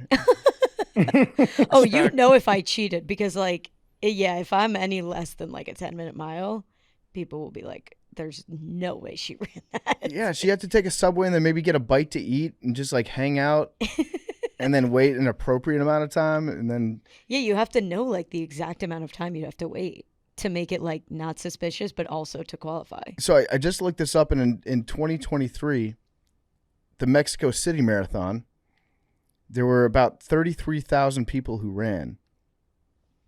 11,000 runners were disqualified for cutting the course. Wait, 11? 11,000 runners. Oh, A 11,000. third of the entrants. Yeah. That's so many. So some of the people said that the trackers were faulty and they didn't register at the different checkpoints. But other people, I guess, were found to have cut the course big time. But then I could see myself being in that pack, and then you see a bunch of people going one direction, and you're like, I guess you go this way. Yeah. And then you find out later that you didn't run a full marathon. You ran like 20 miles. Yeah, That's- I'd be dumb enough to follow because if I was confused about where to go and everybody started going that way, I would probably do that, like unknowingly. What are the chances Mincy gets lost? No, High. yeah, I think so. We should put a GPS on him just so, not because he's going to cheat. Yeah, well, he has one. He has a Yeah. They You have an want a Apple. They tracker have an on Apple campus? tag on him at all times. I think. Yeah, you got to, like a shark. You got to be able to track him Yeah. during this marathon. Yeah. So it'll be interesting. Like if Mincy can do it, You can do it. everyone can. Yeah. That's kind of what's getting me through. Are you gonna beat him? I honestly don't know. He does run a decent amount, I think. I'd like to say I'd hope so, but honestly I don't know. He could. I have faith in you. What was his last one? Like a 10K? Yep. 30 minutes I think it was or something? No, probably more than that. So, according to the New York Post, the New York City Marathon disqualifies 30 to 40 people each year for cheating. Wow. Wow. And in the Chicago Marathon in 2009, they disqualified 252 runners because they missed 2 or more of the timing mats in a row. What does that mean? I guess you have to run over these mats and you wear a chip. And so it Oh, registers okay. you. So you can like track people online if you have their Yes. number. Yeah. Yes. And you can like refresh and be like, oh, they just crossed this. Here's what their Mile. average time is. And What is the point of cheating in a marathon? That's what I'm confused about. The qualifying thing I understand because if you want to qualify, you have to get a certain time. But like I'm paying to run the marathon, like, And and, it's- I'm donating money. Yeah, like, you're I'm, not winning any money. There's no. nothing to. exactly. It's So like- that's it's why like I'd be when I see- confused. I see dudes cheating in golf. I'm like, dog, it's your score. Like who you fooling? It's Yeah. your score. When there's no money on the line, when there's money on the line, I see why y'all be doing that. But like, if you just out there with your fellas, then you're like, yeah, I got a 6. yeah. That's your shit. It's your score, bro. Well, the crazy part about cheating in a marathon is most of these techniques you have to plan out. You have to figure out ahead of time. It's like a prison break-esque, like Yeah. the guy who goes into prison with the plan to break out. Because I could see people cheating spur of the moment. Yeah.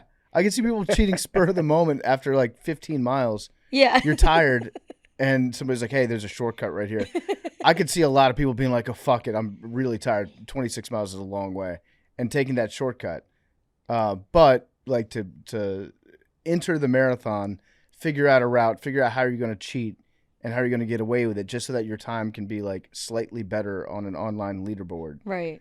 Because there's also so many barricades. Like like at least in New York, you can't even like cross the street. You have to go like up or down either way to get to like a specific like crosswalk that you're allowed to cross on. Mm-hmm. So like again, that would take out so much like understanding where you could actually even exit the course. Yeah, I guess some people feel ashamed if they're running slower than they thought they would.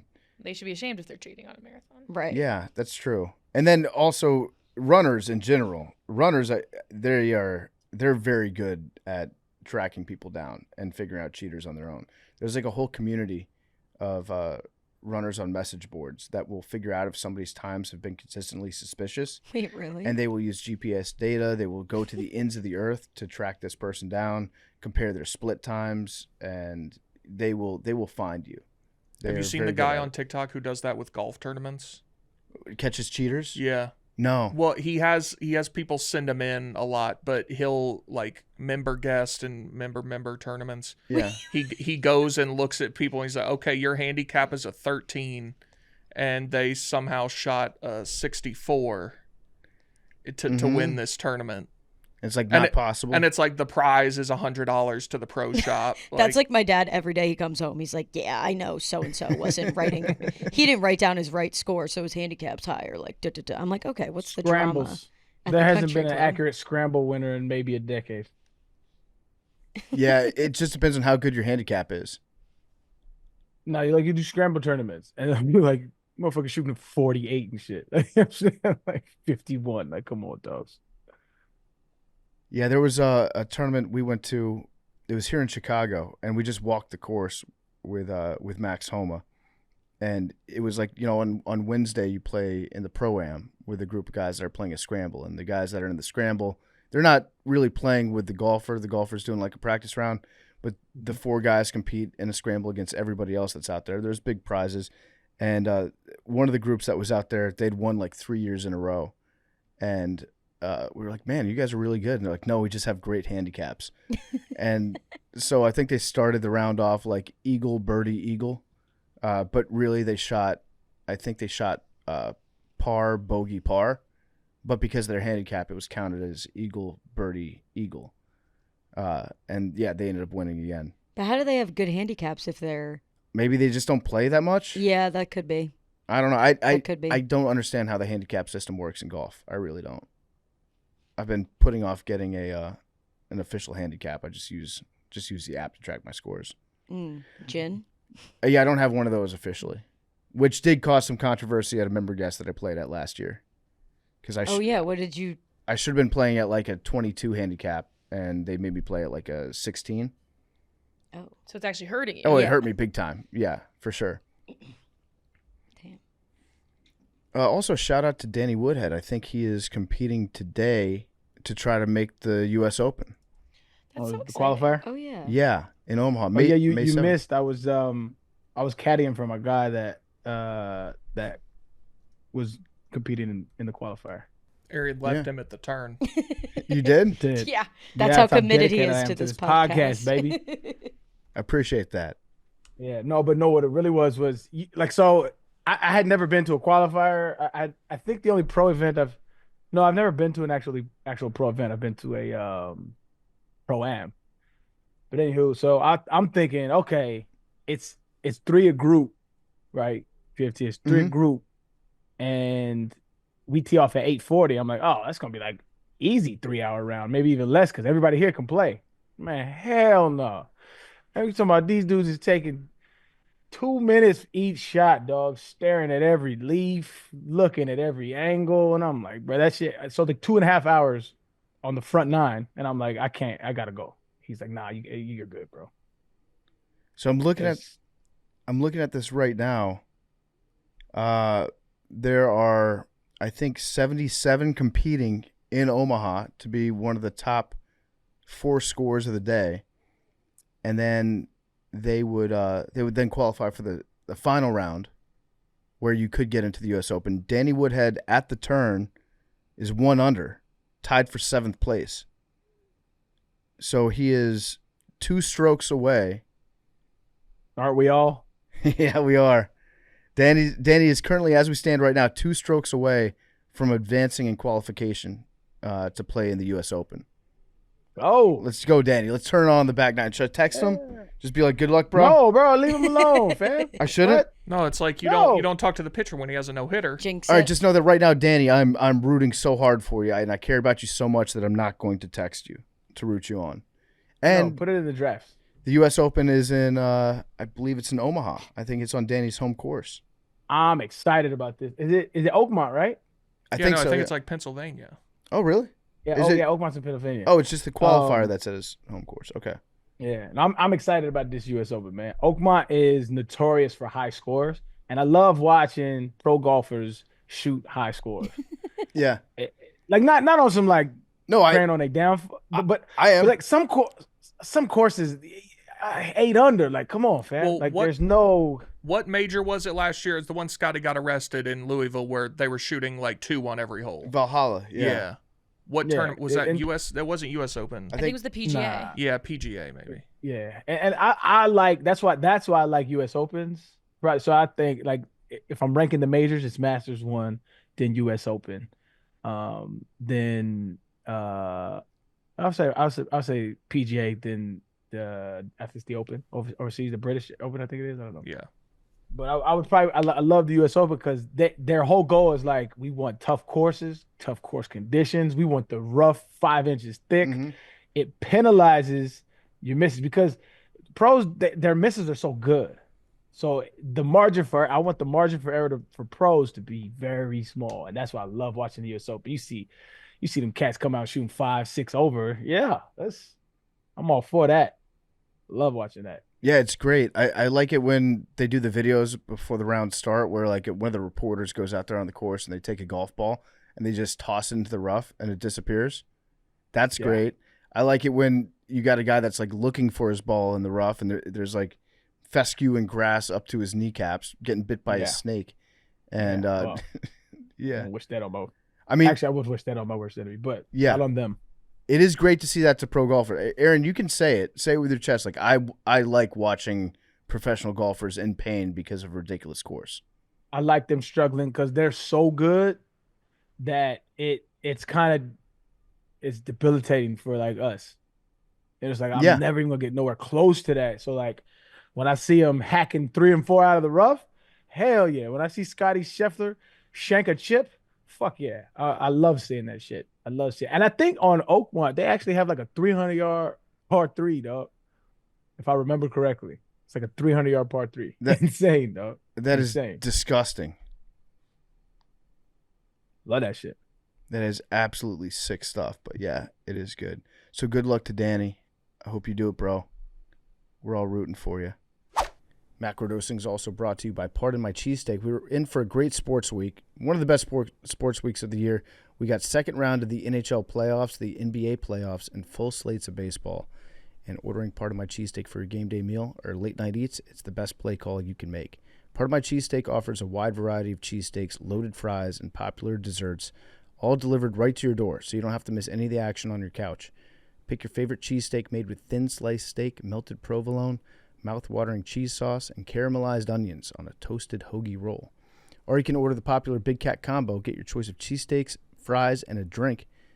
Go to pardonmycheesesteak.com and order with promo code PMC20. That's PMC20. You get 20% off. Delicious cheesesteaks. I had one yesterday. It was so good. Best thing to eat while you're watching sports. Cheesesteak, fries, drink, and also, yeah, they've got desserts. The donut, the brownie bites, the donut dippers. It's all good. Part of my cheesesteak. What else did I have that I wanted to get into? Right now the conclave is going down as we speak. They kicked out. We got 6 more months.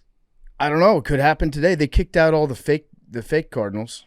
They had a call. I forget what the name of the call is, but it's like, okay, all you wannabe Cardinals have been hanging out here. It's time for you to get out, and only the real ones that get to vote can stay. It was nice hanging out with you, but beat it. How'd they get in? It's the Cardinals, so they all have like mass, I believe, before, and then the Cardinals okay. that can't vote leave. Hold on, I saw it. I saw a tweet about it earlier. Hold on. Yeah, they're. Why are there ones that can't vote? Because they're too old to be elected Pope. Oh, interesting. Good. How old? Oh. How old is too old? Yeah, I was gonna say 80. So they'll say extra omnes, which means everyone out. Mm-hmm. And they're currently in their first vote. So they're sequestered right now, voting as we speak. Yes. According to CBS News just said that the Cardinals are not checking Instagram. That's for sure. I believe the kids call it raw dogging. They are. If you're going through a long period of time without an electronic device. Yes. The Catholics are raw dogging. Well, That's the only way they know how to do it.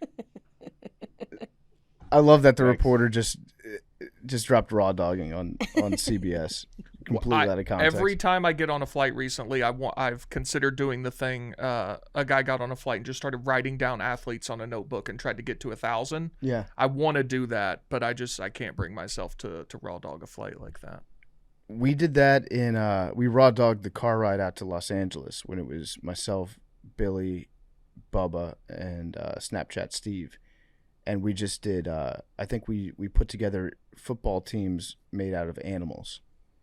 So we did a 4-person draft where you had to pick one as your quarterback, one as your running back, one as wide receiver. Then you had your linebackers, et cetera, et cetera. And you could only use one animal. One animal could only be used by one team in one position. So it's not like I would have like a cheetah at wide receiver. Nobody else could take a cheetah at free safety. So we scraped the bottom of the barrel at the end. But I think that there's a clear 1-1 for quarterback. Human. Oh, okay. All right. Here we go, Arian. Yeah. Good point. We are technically humans. Animals, yeah. Yeah, good point. I wasn't even trying to be smart. I was like, I thought what is your answer? I have a 1-1. Go. Octopus. Octopus quarterback. Remarkably fucking cerebral sick. animal. Uh-huh. 8 I was arms. going to do Oh yeah, I was gonna do dolphin. Dolphin would be my, or orca. Orca. Orca's my. I think you're Orca's my Dolphins favorite. rape, though, they're going to get in legal trouble. That's why I went with orca. could start for the Browns though. They're like antagonistic. They're like like a Josh Allen type, like a Phillip Rivers, a bad boy, but still clean cut. You know what I mean? I think that you're gonna want the orca at like defensive end. Maybe 3 technique, maybe move him inside. Nah, why would I put one of my best athletes in the middle of the trenches? Hell no. Just the power. I'm putting I don't know. I mean, edge rushers are some of the best hippo. athletes. Hippo is my 3 technique. Absolutely. Well, Or rhino. it all depends on what's left on the board. Do you want to do this? Who goes first at quarterback? I don't hate Big T's. Is this our war room? We're just gonna put our heads together. Yeah, let's just do one team. One team. All right. I like, so if like cerebral, the cream of the crop is either, I think it's a dolphin. I think it has to be a dolphin, like dolphin, raven, orca, octopus. I think those are like the Are cream of the- fact ravens check like me, that? Daddy, Ravens don't have Ravens are hands. smart. Huh? Ravens don't have hands, and they can't win in the playoffs. Also, octopus. You want to talk about mobile mobile quarterback? Yeah. Suction cups on 8 arms. That's ball security. Never gonna lose a fumble. Unlike some of us in here, the whole career. I almost want. Okay, hear me out, Big T. I almost want the octopus at free safety. Then, super smart, hella hands. 8 arms. Mad- eight like a- arms for a pick is a big advantage for sure. That's what I'm saying. I think I would even say receiver because you got the ink. You spray down the cornerback in his face, and you escape. Yeah, I think receiver is Wide catch radius. So, all right, for quarterback, I mean, I can't believe we haven't talked about any of the apes yet. chimp. Yeah, I was about to say chimp. So Chimpanzee. 100 defenders versus 1 gorilla. I think it's I think you have to go chimpanzee at quarterback. I'm okay with that. They're intelligent, they're strong. They got Can't that. really see over the line though. That's true, but I mean, you just said like an octopus at quarterback. Octopus can't even. Well, what if he stood on his legs? Yeah, that's a good point. All right, so running back. I like what kind of offense are we running? We're gonna run a pro style offense. A lot of 11 personnel. All right, we're taking Chimp at QB. So he's a pocket passer. So I'm gonna go. I do want to save the cheetah and the leopard for my X and Y. So we need more of a blocking running back. I like a tiger. Okay. Aggressive, Bruiser. sneaky aggressive. It doesn't get a lot of press for being aggressive, but probably the most aggressive. Mm-hmm. But still fast and can mix it up with the big dogs. Okay, I like Tiger. I think that's a very good pick at running back. It's like a Lindale White. Yeah, I like that. Fullback. There's Oh, so we many need a good bruiser. options. We need So many good options at fullback. I think Just that's need your something. Rhino. Yeah, Yeah, I like that. Rhino just charging through I like that. the horn. I'm okay with Okay, that. all right. So Rhino at fullback. Let's go wide receiver 1. You want Cheetah? Gotta be cheetah. I like that. It's best animal in the world. What about wide receiver 2? Maybe Greyhound. Oh, you know what? There will be no dogs on my offense. I mean, if you're looking at the running back position, if we want to revisit it, I like Tiger. Don't get me wrong. I like Tiger. What about a horse? Not agile enough. Horses are agile. They do fucking equestrian shit, jumping over stuff. That's all in an arena. You're- I'm talking about out in the wild when the bullets are flying. You're kind of right. Yeah. The horse is like your DK Metcalfs. Yeah, Not great at not the changing best route direction. runners, you know, Okay. straight line speed. But that's what I'm saying. We got the cheetah. We don't need a number one. We need a number two. I mean, horse would be good then. No, Possession? You're looking for a possession receiver? what kind of horse? Clydesdale? Big boy? That's tight end. What about giraffe? No, slow. Giraffes are not slow. Doesn't know how to move. Are they? How fast are they? But a giraffe, that catches anything. Like giraffe just high pointing all day. No one's skying above. Damn, 37 miles an hour. Yeah, it's pretty good. Way faster than I thought. That's a Camry moving. Horses are 44 miles an hour. Real quick, as an aside, Mm-hmm. I had this thought during the Kentucky Derby. Giraffes are faster than leopards. Yeah, I mean Leopards are 36 miles an hour. they got long ass legs. Do those horses know they're racing, or do they just Yeah. know they're supposed to go fast? All right, so I think that some horses do know that they're racing. And it's interesting when you think about the mentality of a horse, there's a lot of horses that will run fast if they're behind in the pack, if they're trailing, because they're, chasing the rest of the pack.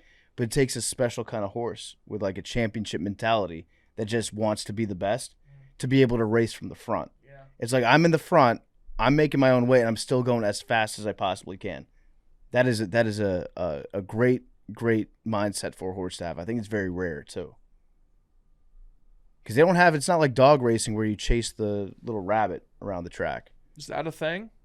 Yeah, they have, well, it's like a mechanical thing that is like setting the pace for them that they try to chase down I didn't know that. on the inside of the track. You ever Yeah. been to a dog race? I haven't. I've gone back and forth about dog races. I love dogs. I love gambling. But I feel like there's something like a little bit scummier about a dog track than there is about Yeah. a horse track. All right, so what's wide receiver 2? What about a jaguar? I like speed, dog. I like stretching them out. You like all cats on the outside? Give me something that can compete with a jaguar and a cheetah.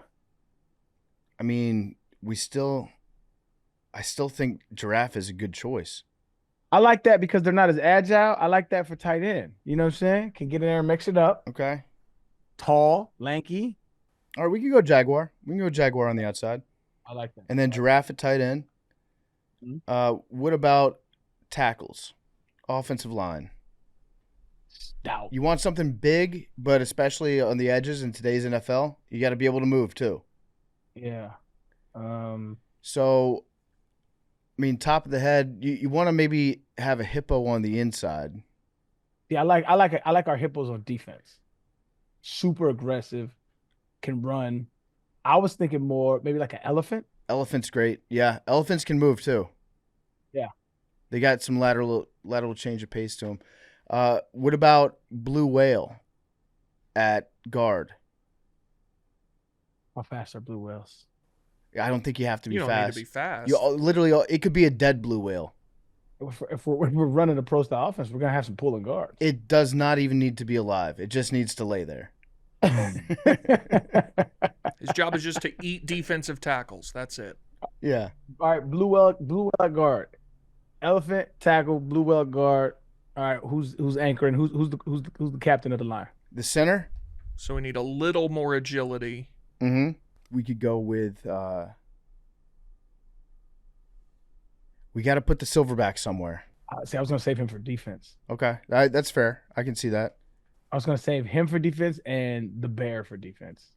So we got a lot of different bears to work with, though. All right, let's put one of the more docile bears. Let's go black bear. Black bears are kind of scared though, and they're not that big. ChatGPT says gorilla is an ideal center. Why is it? Explain to me, ChatGPT. Gorillas are immensely strong, low center of gravity, good dexterity and awareness. But they're not as big as I thought that they were. That's what I learned from the 100 gorilla or the 100 man versus gorilla discourse. At 300 to 400 pounds and with a squat, powerful build, they're hard to move. That's 300. That's your center. Yeah, but we could get heavier though. Like grizzly. So its honorable mentions are elephant, grizzly bear, or a bison. I don't hate bison. It's a little big, Mm-hmm. but they get moving. Bison would be a good Yeah, idea. Good move. I'm okay with a bison or Yeah. a grizzly. Let's go bison. Bison can get up to 35 miles an hour. I like that. I like the bison there. All right, let's do that. All right, defensive tackle. This is where we go hippo. This is where you go hippo, yeah. Got to go hippo at defensive tackle. It's I'll tell pretty you clear. what, on the insides, just period, 3 technique, 5 technique, or shade. You go hippo and you go polar bear. Okay, yeah. That's a good call. Great call on the inside. Now, this the most important position might be defensive end. See, this is where I think we go orca. Okay.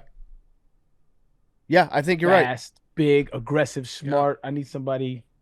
Yeah, I like that. Also, ChatGPT built out a full team for me. We did miss a pretty obvious receiver. right. Did we? Yeah. Some of ours we're pretty in line. They have Chimp at quarterback. But there's a good receiver we didn't talk about. Think about when you said catch radius earlier. Think about going up and getting it. Jumping, some of the jumps. Kangaroo? Yep. No. Oh, kangaroo. Yeah, I don't know We still got how their some- hands are, but they got tiny hands, but they're also Yeah. kind of jacked up. yeah, they'll fuck you up. Yeah. Because of the questionable hands, I mean, maybe we're thinking strong safety there.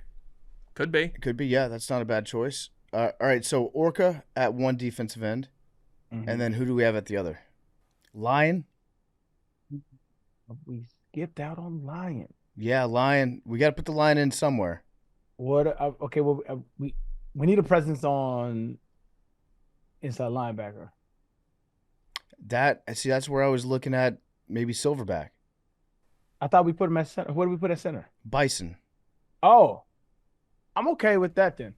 I thought we were playing the bear at inside linebacker. No, we put the polar bear on. No, Easy. grizzly. That can be. We could run a 3-4. We're running 4-3. We've established that. Okay, we're running More 4-3. of a 3-3-5 Okay. tight guy myself. Yeah. but So I think I would go silverback at middle linebacker. I would go with grizzly over the tight end. They're pretty quick too, right? If they have to be. Now, today's game, smaller linebackers, but more quick. Yeah. What about a Wolverine? Hybrid.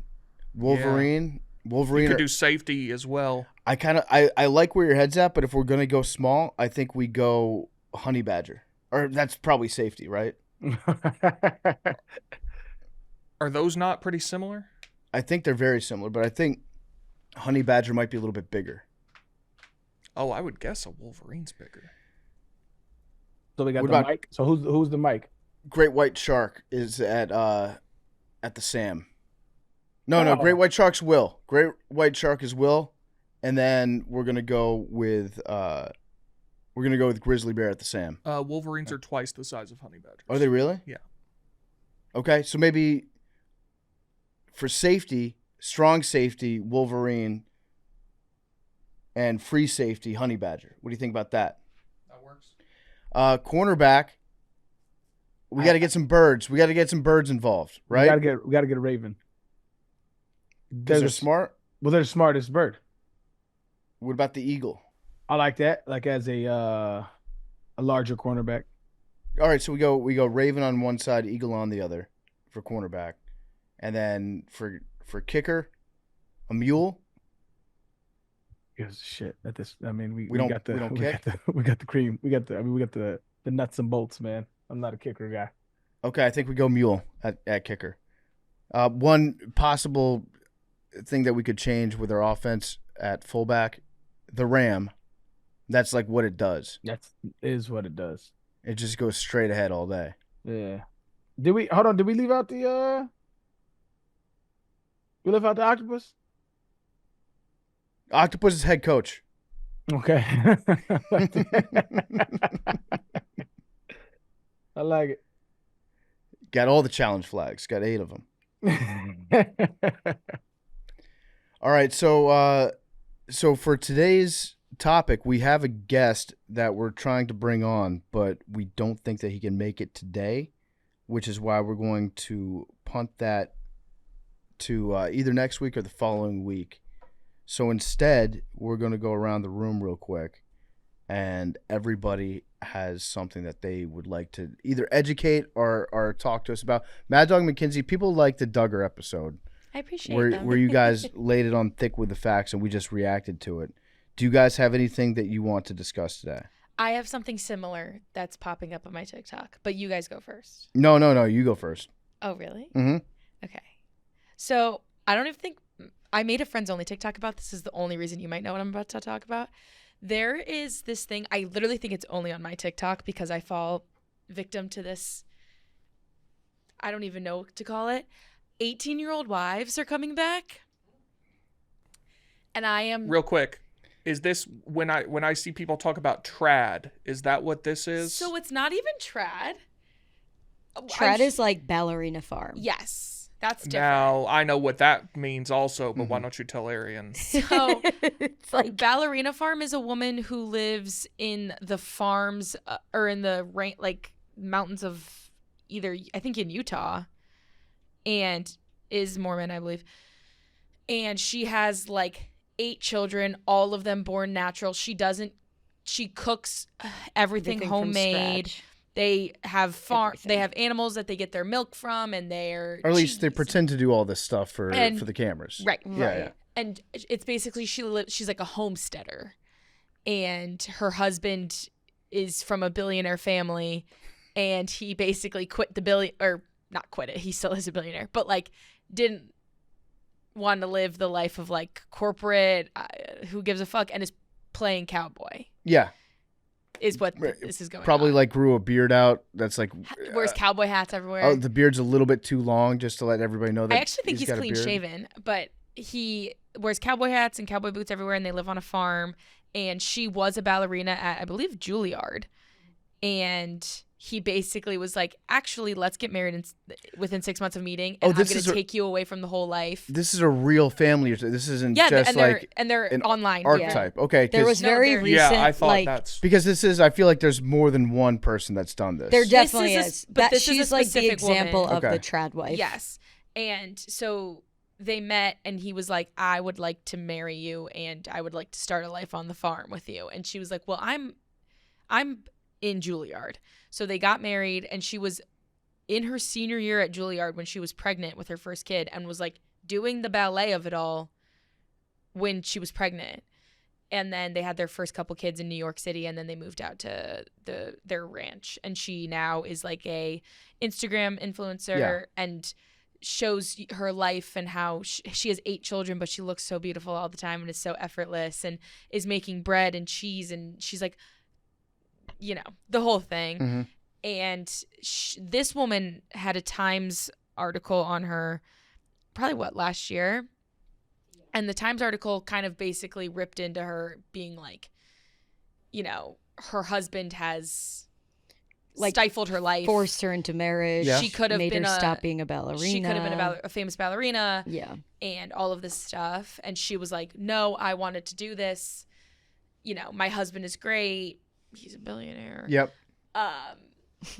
And a lot of women are like, you know, all she wants to do is be a ballerina, and her husband wants to like play cowboy. And so now she has to like make everything from scratch and take care of the kids and blah, blah, blah. And she just wanted to live in New York. And so that's more of the trad wife movement, is like going almost Amish with it. Yeah. hmm Like a nice, Yes. simple, quaint life. Isn't this wonderful? Yes. And this is the most enriching, rewarding thing you can do. Right. It's basically just like going back to traditional views of like men and women. Yeah, like husband, very wife, traditional mom, gender dad roles, sort of thing. lots of children. Yeah. So that's trad wives. Mhm. Mhm. This is like a separate thing that I'm getting. Is there a trad husband movement? Oh. Well, I trad, believe- trad groom, where you just Well, I kind of believe that the trad wife and the trad husband go hand in hand. But do you mean like the but trad technically, someone has got to work still. like and that's the husband? the trad usually. the trad groom. He goes to work in an office all day with only men, smokes cigarettes. Oh. Basically, he's Don Draper. Yeah, goes to a bar until like 8:30 p.m. Yeah, just every finance guy. Yeah, he ever. Yeah. comes home is upset that there's not a piping hot dinner on the table. Right. Yep. The trad I'm sure there are. the trad bro movement could really take off. That really could. He has a burner. Scarily, it could. This is all men want out of We went life. to an SEC school. Yeah. Right. I think a lot of the times I also get a lot of on my Instagram reels, this is a lot of my content is extremely devout either Catholic women or non-denominational Christian women who subscribe to this kind of lifestyle, and it's the like submission to my husband is the best way to live my life type thing. Mm-hmm. So it's like I'm empowered by submitting to my husband. You're empowered by having a job. We are two different like types of women type of thing. That's like a very big movement in the like Instagram version of Christianity. Now, is that happening in a lot of Christian homes? I'm not one to say, but that's a really big thing where it's like I'm going back to like submitting to my husband spiritually, emotionally, like financially. Yeah. And that's what God would want for me in my life. And I don't think that you're right. I don't think a lot of people are watching this, even the fans of the trad wives movement. I don't think they're watching these and saying, I'm going to do that with my life. No. They're living like their own professional or semi-professional and their own lives that they've wanted to live. And then they just see the people online. They're like, in theory, I support that big time. But it's not like a bunch of people are like flocking to this movement. No, the ballerina farm thing specifically is also, she's a millionaire. So whether or not like she's a homesteader, she's at home all day, she also is an extremely successful businesswoman based on this. They sell protein powder now and like kits, like basically like homemaking kits. Like she is a business. So you're looking at it as aspirational, like, oh my God, I go to Trader Joe's to get my cheese and she's making mozzarella on her Le Creuset pot, like blah, blah, blah. Like the ballerina farm is very aspirational, very like, I live the most, like soup to nuts, not to bring that up, like soup to nuts. I am living the most organic, simple, how life should be intended way. And then the trad wives, I think it's a very niche community that's actually doing it in real life. But the trad wives are more looking at it from a biblical perspective of God said I should submit to my husband. God said I should, multiply, all of that sort of stuff, and kind of rejecting modern feminism, let's call it, of like making your own money, having your own bank account, doing the whole thing. But then there's this like third thing that I'm getting a lot, which, as you guys know, I've mentioned on the show multiple times, I am fascinated by Mormon culture. I think Mormons are very interesting to look at in a very like macro sense. And I have these two girls on my For You page right now. One of them just got married last week. She turned 18 5 days before her wedding. Okay. And she is Mormon. That seems to me like they planned the wedding around the official date when she was 18, it right? sure is That's funny, not a isn't coincidence. Like if it was 6 months, I could be like, yeah. The husband is, I believe, like 19. So it's not like creepy. Okay. Like it's like they went to high school together. But she's Mormon. The husband is also Mormon. I think she turned 18, let's be general. I think April 23rd, and I think her wedding was April 28th. Like literally this just happened last week. And people are dogging her online because they're like, what the hell are you doing? Like, and she's like, I just love my husband. Like, we just wanted to get married. We wanted to start our lives. Why is everyone so upset? And it's also one of the things like, why is everyone so mad I'm doing this, but you won't shut the fuck up about what you're doing? So it's like, well, you're putting it out there for everyone to view. And she recently, on her wedding day, was posting like 27 times on TikTok. And it's like, hey girl, don't you have like kind of a wedding to go to? And she went viral because her and her husband, in between her temple sealing, which is what you do in the Mormon faith, like after your wedding, to basically be married in the church. it's like a ceremony thing, and you get your garments, which is what they have to wear under their clothes at all times. And the magic In pants. between, yes. Yep. Mm-hmm. In between their wedding and their reception, they went to Swig, which is that like Utah dirty soda shop. Do you know what I'm talking about? Yeah, I've heard of it. Yeah. So Dirty soda. that's what they call it. Oh, is this the one where he was like this old hag or Yeah, something? she got- yeah. So I saw she was that. like, and this girl is beautiful, typical Mormon, blonde hair, blue eyes, so pretty. And she was like, hey, so we just got married. And then the husband chimes in and goes, yeah, and Big Back wanted to go to Swig.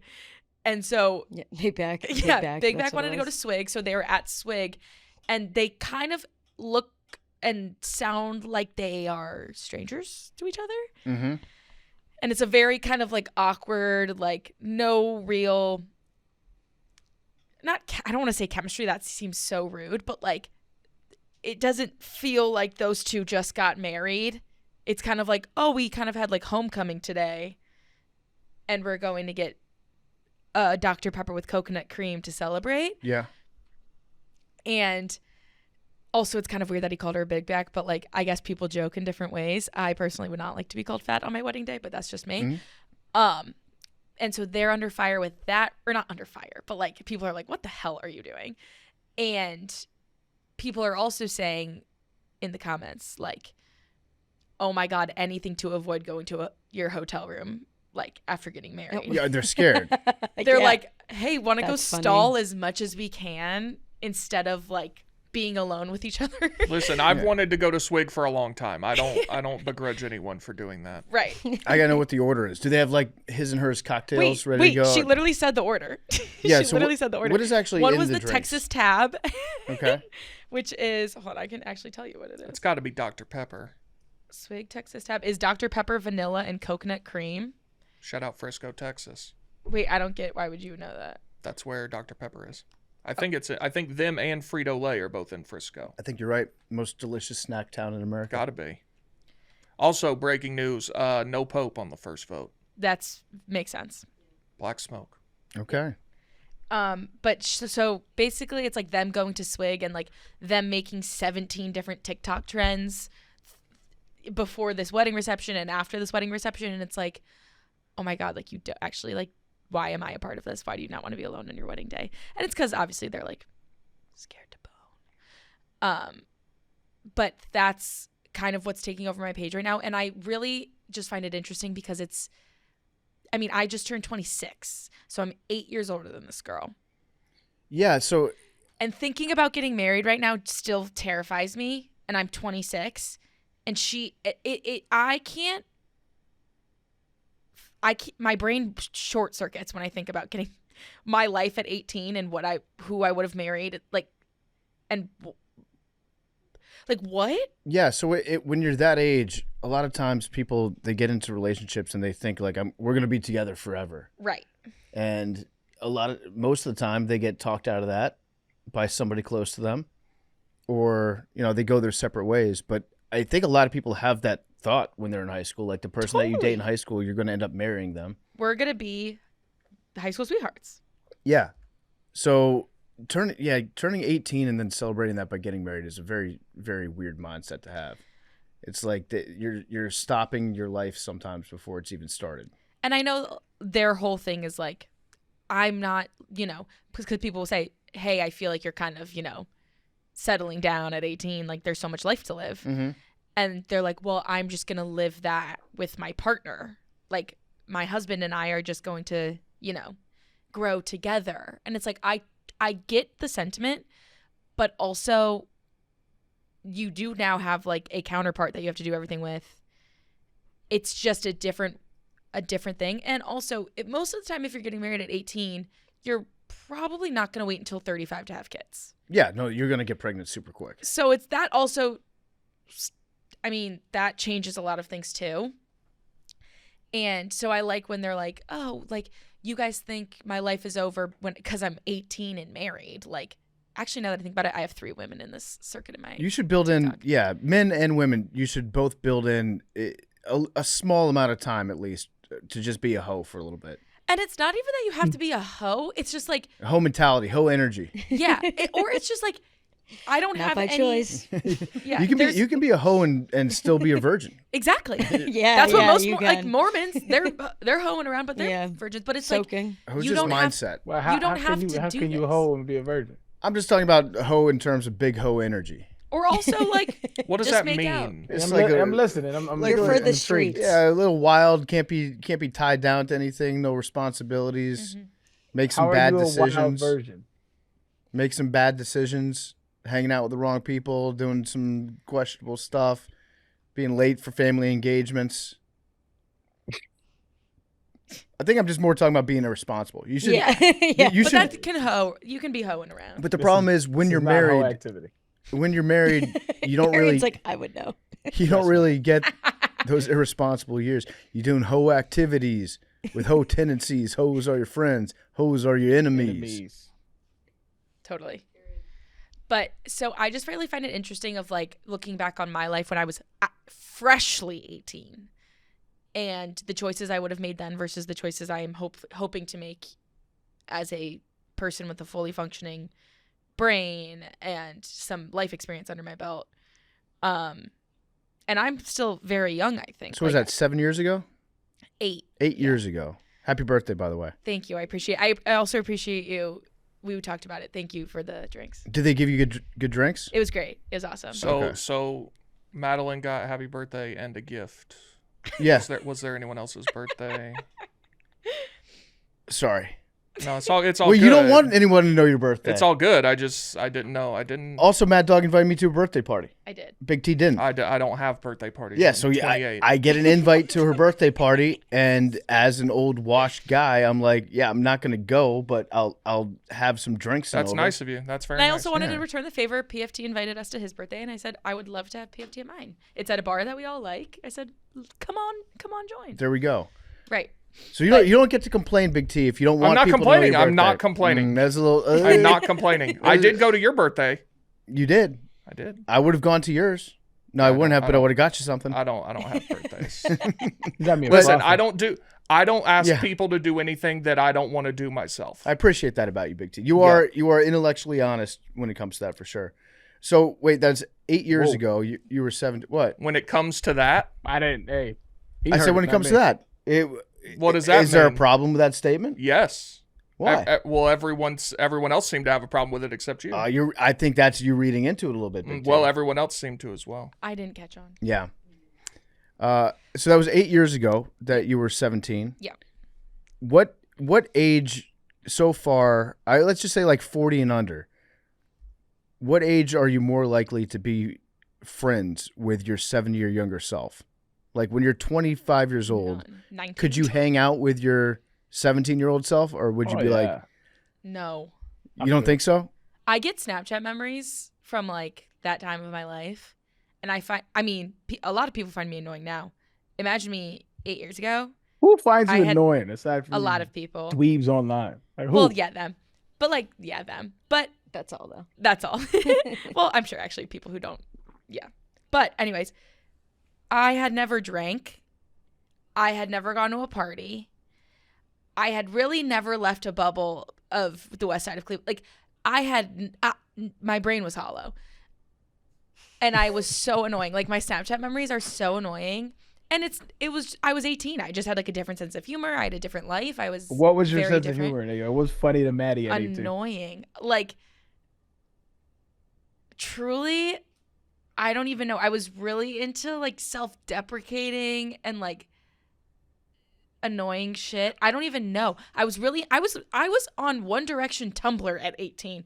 Like I shouldn't be anywhere near a marriage certificate at that point in my life. I think you need to give yourself some forgiveness, I do. some past Mad Dog forgiveness. I do. And I'm glad that she has grown and You did the best you could. I did the best I could with what I had. Yeah. With my Catholic education and limited socialization skills.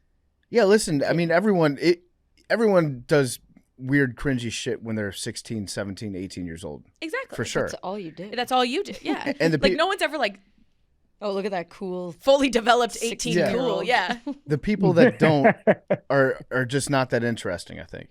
Totally true. Yes. But I just cannot imagine. And I mean, think about you guys when you were 18. Do you think if you were 18, you could be like, yeah, I feel really confident getting down on one knee and proposing? No, Like, can you even imagine that? absolutely not. The funny Like- part is I was like anti-marriage at 18. Well, and then you actually got married pretty young. That's the funny part. Yeah, I was Yeah. like, I was like, it's the dumbest shit in the world. My dumb ass. Would you say you're anti now? No. I'm not anti. I question the reasons as to why people do it, but I'm not anti. If that's what you want to do it. But back then, I was like, I would say like, you're stupid. How old were you when you got married? 24, 25. Oh, okay, yeah. Yeah. Yeah. But Sometimes doing the right thing ain't the right thing. it's just Pause. it's also really crazy. And I think in this day and age, like, again, women are the most empowered I think they've ever been, in society. And to be like, yep, this is good. I'm good here. Yeah, if you're 18 and you're marrying somebody that's 18, that's kind of like, okay, young people fall in love, Right. make decisions. It's chic to be divorced at 27. Is it really? Well, That's a law. That's 10 years of a long marriage for that. That is true. Haley James and Nathan Scott got married before they were 18. People don't talk about that. They worked out pretty well. But then if it's like an older guy that's like, That's- yeah, okay, you just turned 18, let's go move out to the middle of to the mountains, and then you'll be just like a traditional wife, and I will That's a be whole your different provider. thing. That to me is usually more about the guy trying to shield her Control. from things yeah. and control her from things. Yeah. All of the 18-year-old wives on my page are all with young men as well. I wouldn't like support and engage with. Like, all of my girls are with like 19-year-old boys, Yeah. but they all have like bought houses. I'm like, how are you buying property? That's probably the billionaire thing. Yeah. Or like one of the girls I follow, she's Mormon. She got married out of wedlock. Pregnant out of wedlock. She got Married pregnant out out of of wedlock. wedlock after dating her now husband for like 6 months. And then they like got engaged, got married immediately, and then had the baby immediately, and then bought a house. They have known each other not 2 years. And they are married, child, house, and 19. That stresses me. And maybe it's because I'm immature on my own. I'm not sure. I cannot imagine a life like that. No, I mean that's you're pretty much still a kid, Yeah. and then you have to all of a sudden you have to do all the grown up shit, and I feel like you're fast forward on your life big time. Mm-hmm. And it's not even, and I don't want to, I am coming across as judgmental, and I know that. It's not even that I'm necessarily judgmental, because if like you feel so strongly about that, do your thing. How? They just don't know anything different because that's what everyone does. Yeah, Like, especially in the Mormon yeah, faith, like- yeah. depending on where you grew up and whatnot, it's like that. If that's what everyone's doing, you think that's what you're supposed to be doing, so you do it. It's I not mean, as to be fair, that's what everyone in the world did until 15 minutes ago. But now I'm living in those 15 minutes. Sure. It's very strange, and I wonder how many of those marriages turn out well. I don't know. I'll let you know if I hear any rumblings from my little side of town. Yeah, please do. And also, why are they broadcasting this to everybody? Probably Because that's how they're making money. making money. Mhm. Okay.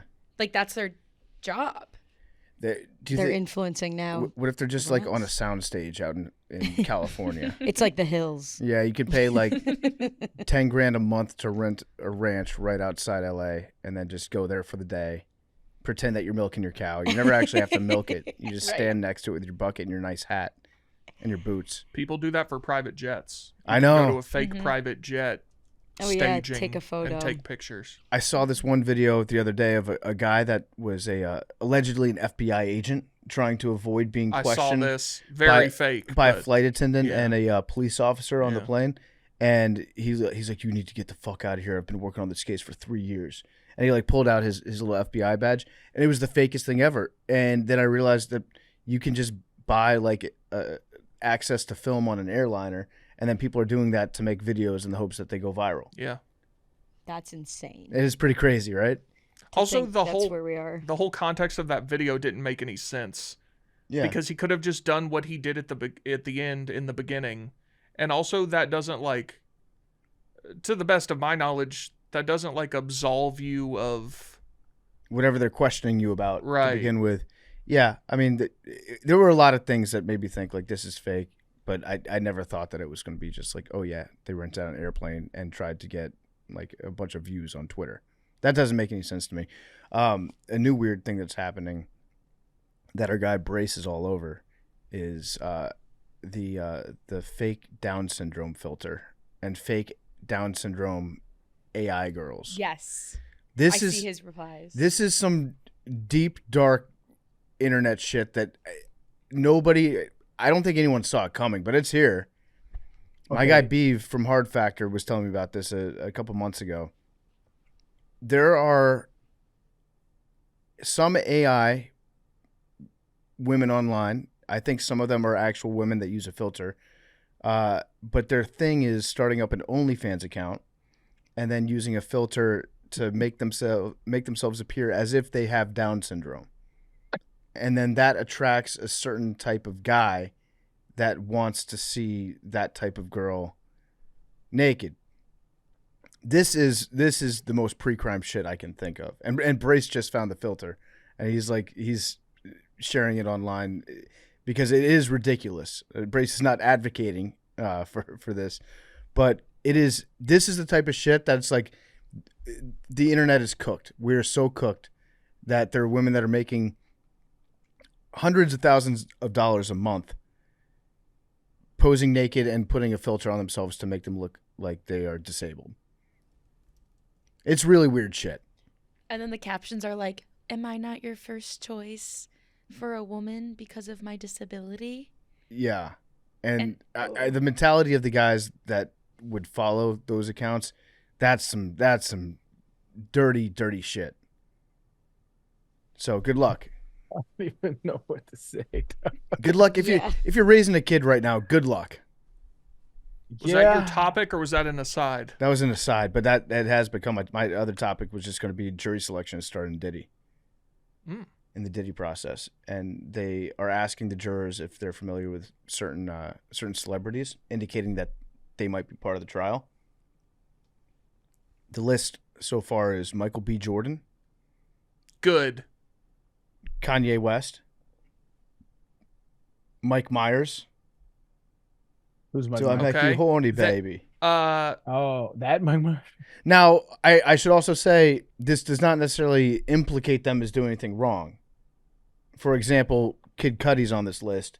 He's probably on the list because Diddy blew up his car. Remember that? It's the first I'm hearing about. Oh, yeah. Diddy blew up his car. He tried to kill him. Yep. No kidding. Michael B. Jordan also had, I think maybe he dated someone who dated Diddy. So that might be like asking him for anything that he saw. I have nothing against Michael B. Jordan other than I've never heard anyone say a negative word about him. Yeah, I don't think I don't want him to be implicated in this. I don't think that this means that Michael B. Jordan did anything at a Diddy party necessarily. I think this is just like they could be called as witnesses. Do you have any preconceived notions on them? But yeah, it's getting started right now. I just want him to get like a speeding ticket or something. Yeah? Yeah, just something. I It's a little haterish, man. That's fine. I've been called worse. well, he's got it all.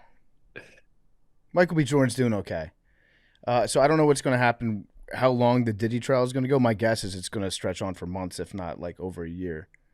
But it's going to be some wild shit. I think this might be bigger than the OJ trial. No chance. The amount of celebrities are going to call. No chance. There was no, like, the OJ trial was the epicenter of American culture for a year. You're right. We don't have monoculture anymore where everyone pays attention there to the was same no thing. internet. It was like there'll never be anything like the OJ trial again. Yeah, like even like Casey Anthony, which was like probably the biggest trial we've had since then. Yeah. I would imagine. Like, it was a huge deal, not even close to OJ. There were people that felt OJ was guilty and still was rooting for his innocence because it was like a white America versus black America thing. Mm-hmm. And although we are in an heightened racial climate, it ain't nowhere near where it was. And I think most black people are like, yeah, fuck Diddy. Yeah, because he's just clearly a scumbag. Yeah, it's piece of shit. And also, he's been very transparent, not like intentionally, but I think people have seen through Diddy for a long time that this is a controlling, abusive type of guy. Like, not a good human being. And that video dropped of him beating Cassie. And so that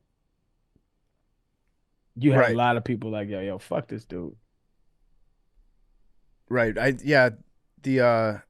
You're right. It's not going to be as big as the OJ trial, but it could be as salacious.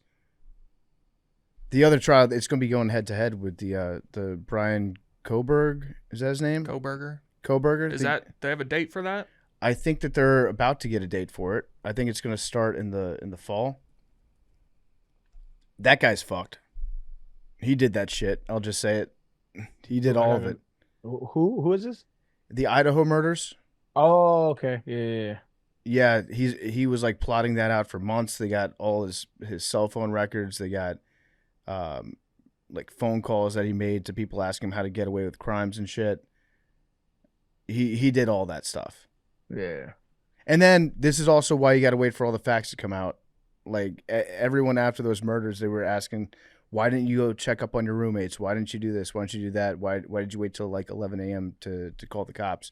And then you find out that they were hiding from the guy because they thought the guy was still in the house, and they were afraid that they were going to get stabbed, and they had to wait until their friend got called, or their friend came over to check the house for him. So yeah, that guy's going probably. I don't know if they do capital punishment in Idaho or not, but he's going to be guilty for sure. What's the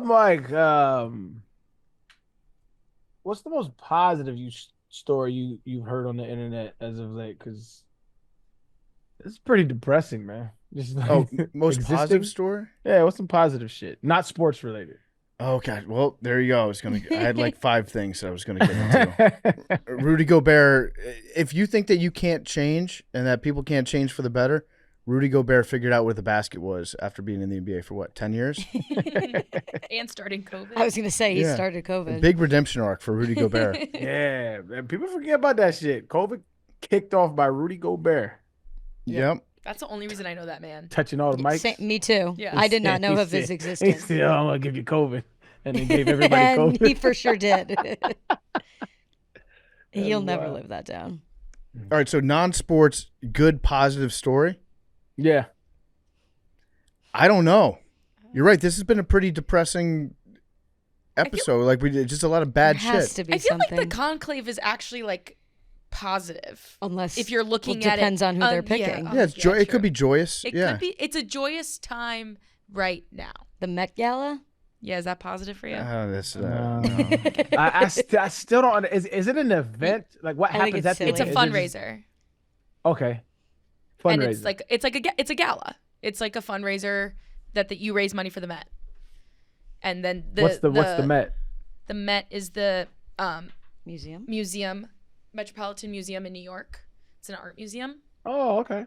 Oh, And so it's so- actually like a noble cause. Okay, so it's not just Yeah. like So the whole thing with the Met Gala is that the theme that every year has, that's the exhibit that they're basically raising money for the Met. And so you can go after the Met like this weekend, and there is a whole exhibit in the museum around what the theme of the Met Gala was. So you're raising money for the Met through the fashion of the theme. Now, do you design your clothing to match the theme? Yes, that's the whole thing. Yeah. So That's this the year, point, but a lot of times this year was super fine tailoring black style. So it was about black male fashion and black male tailoring and black Woke. dandyism. Was my man's there, Wisdom? No, he wasn't. He was there last year, which is crazy that they didn't invite him. He's like the GOAT. He wasn't man. there. But so it was all about black male tailoring. Andre Leontali was the kind of inspiration from it. So it was a lot of suits, a lot of pinstripes, a lot of very, very, very exact tailoring. So they take that, and then it's a whole exhibit in the Met. That's the whole thing, is that it's a fundraiser. I got you. Okay, that makes me feel way better about it because I Yeah. would always like I hear about it. I'm just like, what the fuck are we doing? But that I mean, it's you very raise Hunger money. Games-esque, but it has this like a good kind of. I liked reason to do it. Janelle Monáe's fit. That Hers shit was came so across good. the timeline. I fucked with that Yes. one. All right, Big T, what else you got here? So when I said when our subject kind of fell through, I was like, we should do kind of like the classic. If you had to present for 1 hour on something at the drop of a hat, what could you do? And mine has always been Andruw Jones' exclusion from the National Baseball Hall of Fame and Museum. Arian, can you do me a favor?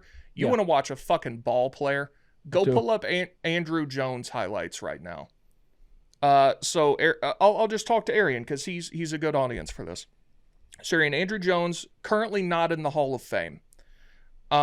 This guy won 10 Gold Gloves, all consecutive, by the way. 10 Gold Gloves, 434 career homers. Arguably, there's only one other guy that's even close. Him and Willie Mays, best defensive center fielders to ever live. Arguably, two of the best defensive players to ever live. Led the major leagues in homers with 51 in 2005. Also would have won MVP in 2005 if Albert Pujols didn't have an incredible season, because Jones led the majors with 51 homers and 128 RBIs. Best defender to ever live. Hit over 400 career homers.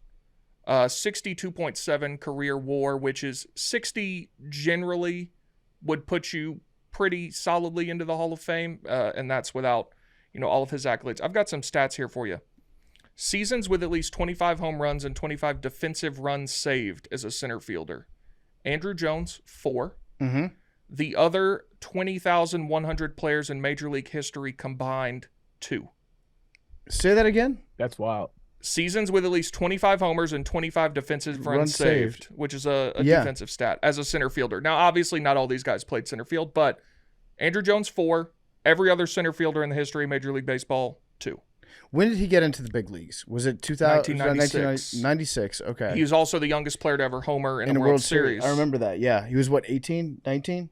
Yeah, I think 19 maybe. So would the argument be, did he just play too long? That's one of his detractions, which I was looking for a blog I had written on this before, and I found one from Coley, actually. Okay. And Coley said, here's a paragraph from him. Another important piece of Jones' Hall of Fame case is that much like Fernando Tatis Jr., he was cool as hell, extremely cool. Yeah. Even figured out a cooler way to spell Andruw. And that coolness didn't just come in the form of dingers or ridiculous catches. For whatever reason, the nerds and dweebs of the world would love to hold it against him that he dominated for a decade straight, got a big contract, and then got fat and wasn't good.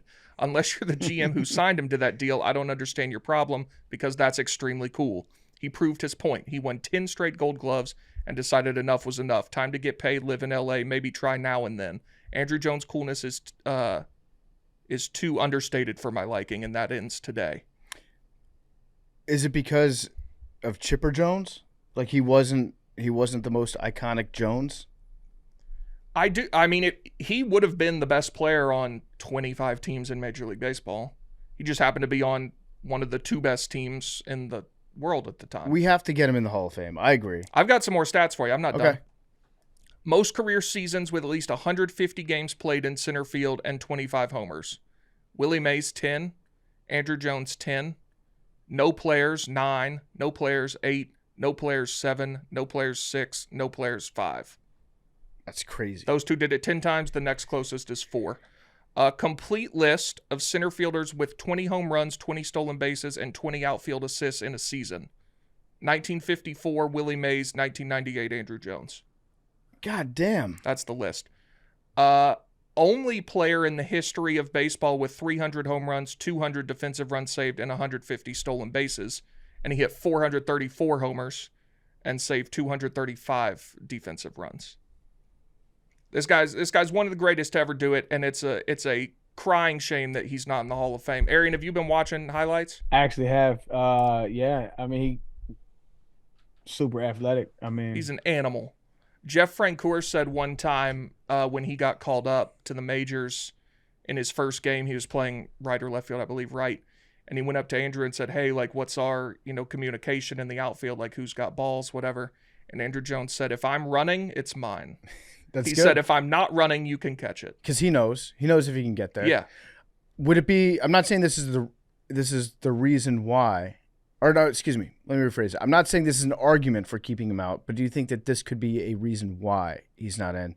The pitching on the Braves was so good that they didn't need a whole ton of offense to win as many games as they did. I don't think that. I mean, it's an individual thing. Yeah, it should be. It's not a team thing. I mean, all the pitchers are chippers in. Yeah. And I mean, the outfield putouts that you mentioned, that's like, okay, even though the pitching was good, he's still, if anything, that should be an argument for him. That he was able to get all those putouts from the outfield with, on average, fewer balls being hit to the outfield.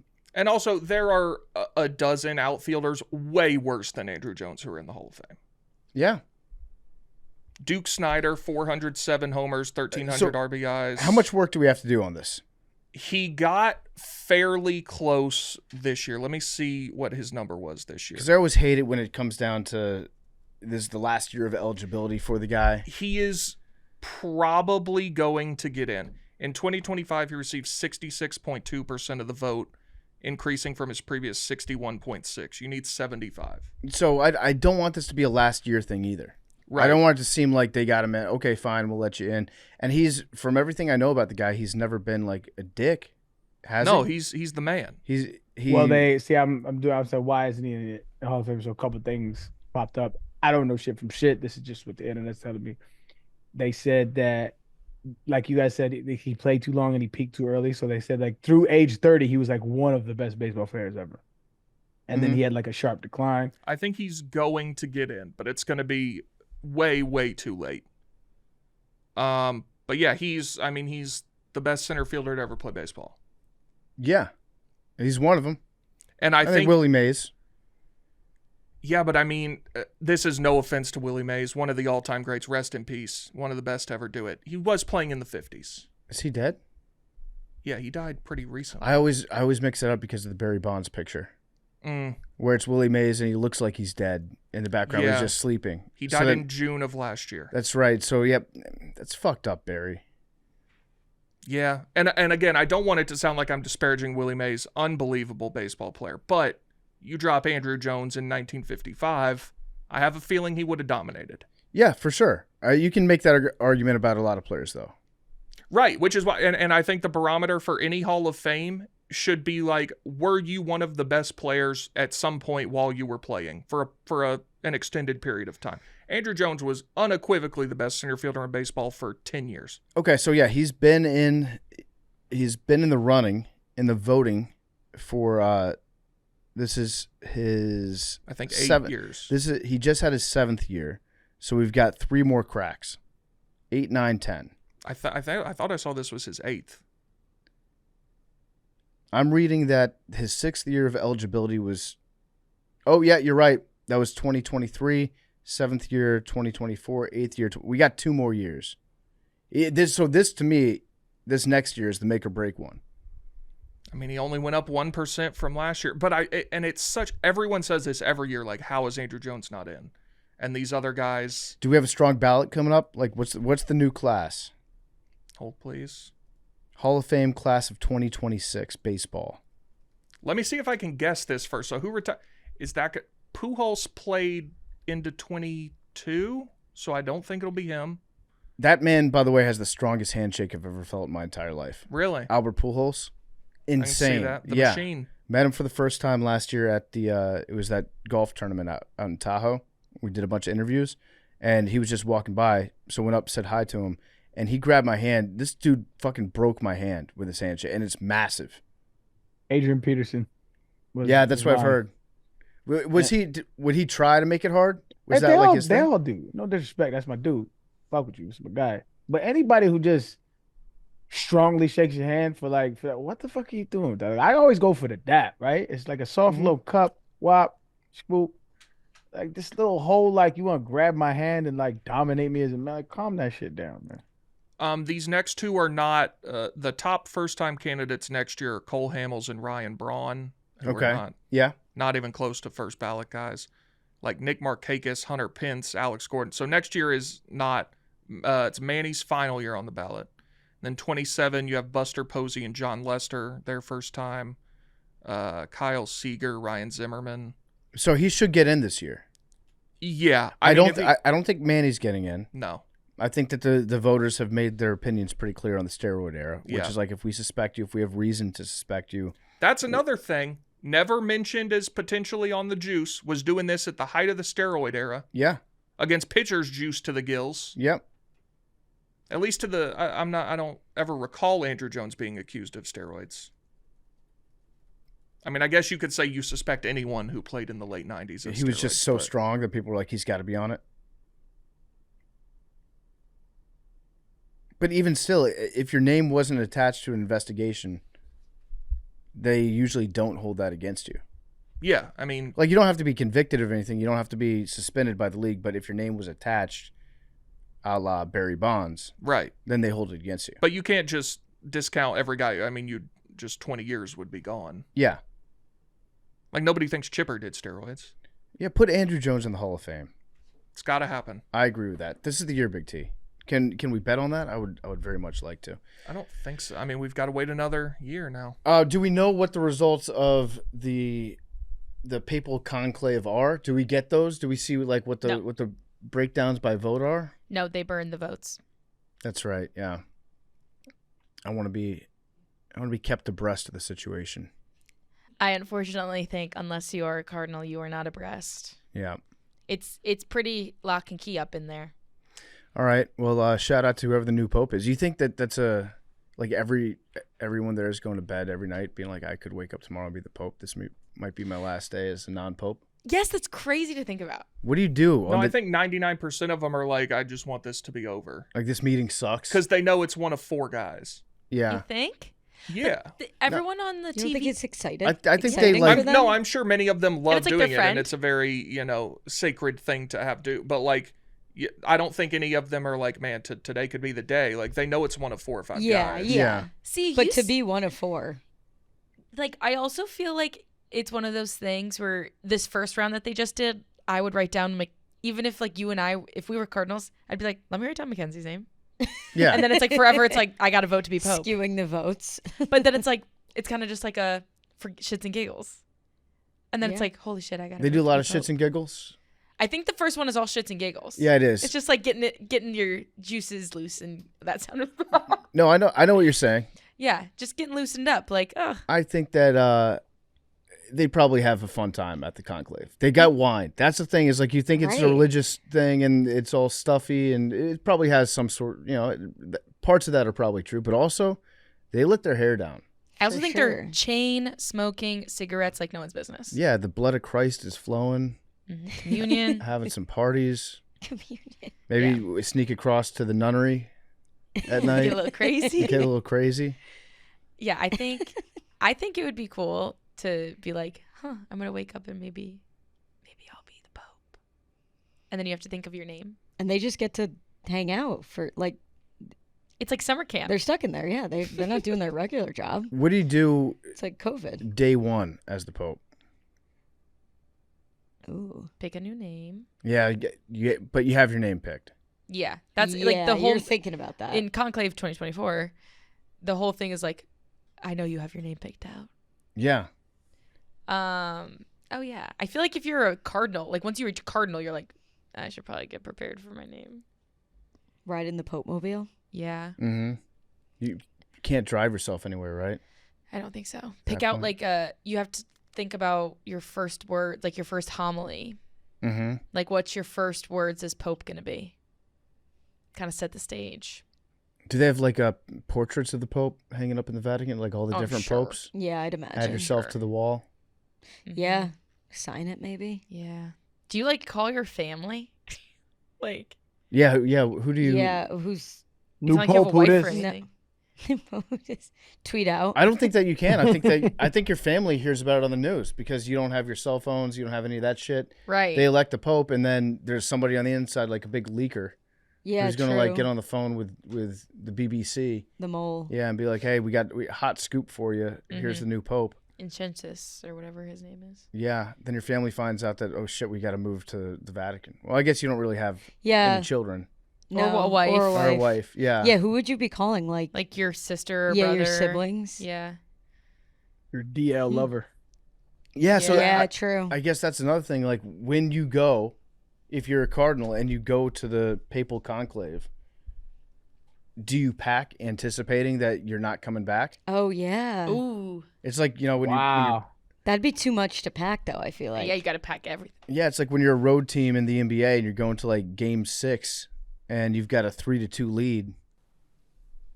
Or you're like, do I pack one suit or two? Well, to be fair, you have to go home either way. That is true. But it didn't when it was a format where it's 2-3-2. Right. Like is baseball still like baseball is 2. No, yeah, it's 2-3-2. Okay, so in baseball, if Right. you got that 3-2 lead and you go to a different town, you pack one suit because we're not staying 2 nights. We're getting in, we're getting out, we're coming home with a chip. Like if you're feeling yourself as a hot name in the papal conclave, it's like, you know what? Pack all the stuff that I want to keep with me here in the Vatican. I also feel like they would have, like, the nuns in your diocese, like, wherever your diocese is, like, they have people on that case. Yeah. Yeah, if you became the Pope, somebody would be go getting your stuff for you, I think. Sister Marianne is on the case. Yeah. She's packing up. But it's also like you're a cardinal. You don't have that much stuff. Like, I'm sure you have, like, keepsakes and stuff, but, like, you're not living a huge materialistic life. Right. And all of the things you wore as a cardinal are now null. Like, now you have a new wardrobe. Yeah. You know, you get all the Pope clothes. Yeah. Do Do they pass those down? No, they make new ones. Okay. brand new? I was watching a TikTok of the tailor of the Pope. Interesting. Do you get to have input on the design? I mean, I feel like the it's normal standard. one is just like all white usually. Yeah. And then based on, I don't know how popes do it, based on times of the year in the Catholic Church, priests and I believe maybe bishops wear different cloaks, Mhm. colors? different colors and designs and stuff. I don't know. I'm sure the Pope does something like that. If I was the Pope, I would get so hammered on day 1. Mm-hmm. They drink, right? I think so. Yeah, I mean, I'd imagine. you The blood Catholic. of Christ. Yeah. But like drink. Yeah, let your hair down. I mean, they're Catholic. Yes. A lot of Right. blood. That's like kind of the whole thing. They're black out. Has there ever been an Irish Pope? Let me check. He'd definitely be a Notre Dame fan. Yeah, this is crazy. It's like Ireland is the most Catholic country. Mm-hmm. They've never had representation at the There highest has level. never been an Irish Pope. There's a glass ceiling for the Irish. I would love an Irish Pope. Yeah, no. Yeah. No Well, I think Irish that's Pope what people said about a South American Pope until Francisco. Francis. Yeah. I mean, Ireland, though, it's like historically, like they've fought tons of wars and shit about Catholics rule, Protestants rule. Mm-hmm. Oh. All right, we got anything else we want to get into today? Oh, I have one more thing. Okay. I would like to get nominated for a Golden Globe in the Best Podcast category now. That's a category? They are adding in the 2026 Golden Globes Best Podcast. Best podcast. And this is my moment to walk a red carpet, guys. How is that a Golden Globe? Isn't Golden Globe like TV? TV and movies, yeah. Okay, so are there categories for types of podcasts or just All podcast? I've been seeing is just Best Podcast. So it's like Best Picture, but Best Podcast. We need more women listeners. If that's gonna happen. Yeah. Period. What about? Yeah, I get. And who comes up with the nominees?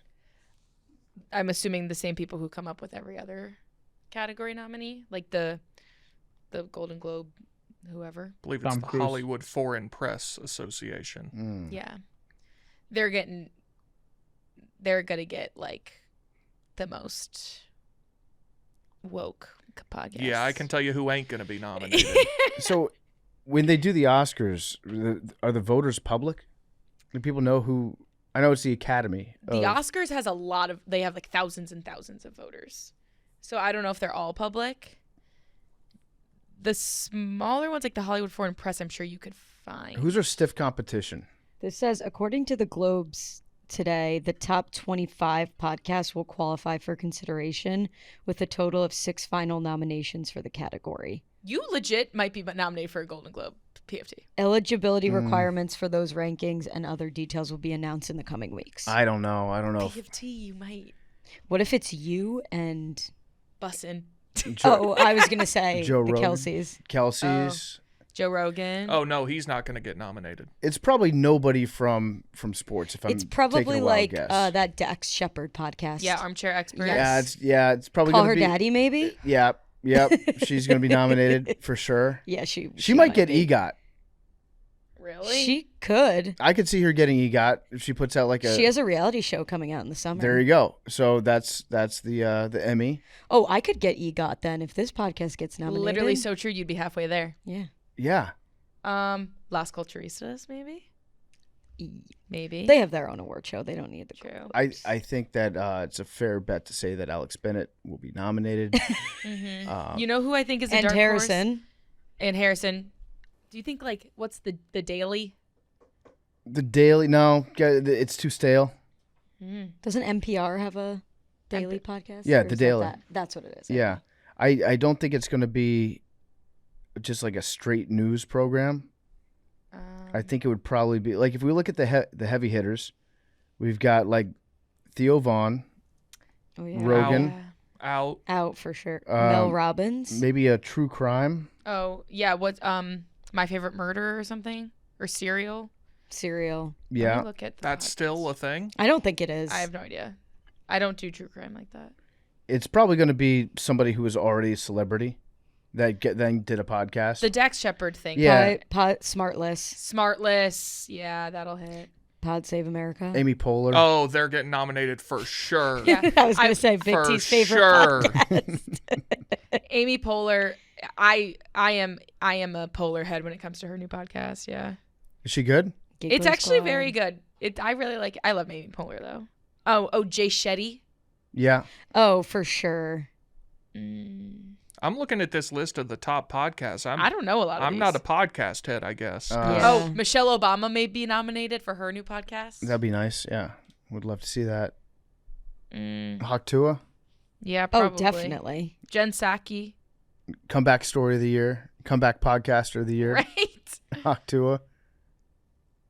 PFT, how do you feel to be below Smosh Reads Reddit stories? I'm fine with that because there's a lag on it. So talk to me at the end of the day. Okay. Oh, Yeah. yeah. Also, you can't go based off like the top charts. That's one thing that we've picked up on over the years. Those really mean nothing. It's about like the episodes, like top episodes. If you look at those are the ones that are actually getting the listens. So if we're looking at Spotify right now, let's see. Top. Oh, you look at okay, yeah. It's like top episodes. Those are always going to be the ones that are like more accurate. Your top 10 right now. Your There we 10. go. Your 10. So it's top 25. Yeah. Let's get in there. Let's get all up in that ass. There's a lot. Well, you you're, might have You're above to. Charlie Kirk, it says on here. Okay. You might have to get all of them. I think Yeah, we're gonna you might have to do some we're gonna have to do some campaigning. some culture war shit maybe. Really pop off. You could genuinely though. You are in a conversation somewhere about that. I want to say right now. Yes. If we get nominated for a Golden Globe, no, I was about to say something that would definitely not Get you nominated. get me nominated for. It would be the They're not honor. listening. You're not going to say it, but if you were going to say It would be. I was gonna say it would be the honor of a lifetime to have such a prestigious nomination. what's the monetary value of a Golden Globe? Like if I sold, I would never. No. sell my Golden Like Globe. if I told You you, can't. right now, It's owned by the. you can either win a Golden Globe or get X amount of money. Oh. It's really priceless. I would say probably $100 million. Oh, wow. Oh, Yeah. mine was significantly. No, but that's the difference between me and you is like You're rich. no. It's not that. It's that like that award means so much to me, and Right. like Right. You've right. always said, you've told me the Globes are more important than the Oscars. Oh, You they say are. that every year. They are. They've got better presenters. They let their hair down a little bit. They joke around. They josh. There's a lot of joshing going on. They honor TV and movie and now TV and podcasts. movies and podcasts, and yeah, just good-natured ribbing, and yeah, it seems like just a better awards ceremony than the Oscars. The Oscars, No physical violence. no one's been slapped at the Globes, to my knowledge. Good point. Ellen DeGeneres never took a selfie at the Globes. She probably did at some point. But yeah, no, it'd just be incredible to get that honor of being nominated, and we might even change the name of Part of My Take to Golden Globe Award-winning Part of My Take, the full name of it. Oh, I have to. I would even get a tattoo, maybe of the Golden Globes on my body. I'd have to open up this show though. I'd be like, it's Macrodosing with Arian Foster and Golden Globe winning podcaster PFT. That'd be sick. In parentheses, for his other podcast. For his not other this podcast. one. I would insist on being introduced as Golden Globe winning podcaster everywhere I went. Everywhere. Everywhere I You'd have went. to. That's all you would have to. I would change my name legally to that. Would you rather win a Golden Globe or the Commanders make it to the Super Bowl? But I won't tell you what the result is. Oh, I mean, it's sports. At the end of the day, like sports, like it's the bread and circus. Who really cares? We're in it for the Golden Globes. Right. Yeah. They call the Super Bowl, it's the Golden Globes of football. You ever heard that? Yeah. No, Yeah. I haven't. Yeah. All right. Well, that was today's macrodosing. I really hope that this will be for your consideration to the Academy. Also, there's zero chance in hell that we win.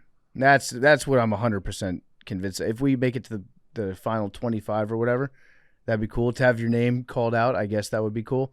There's 0% chance. I don't think we've ever won an award. Imagine your little, you know how when they do award shows, they have like, and the nominees are, and then they have the little snippet? Yeah. Your guys' snippet would probably be very different from the rest of them. Yeah, I think we just beat up Hank. It would be like Big Cat saying he wants to see P and V with Taylor and Taylor Travis. Oh, yeah. That'd be great. Yeah, we're not getting nominated. Yeah, if she has anything to say about Yeah, it. which she does. Which she does. Which she does. Obviously. 100% she does.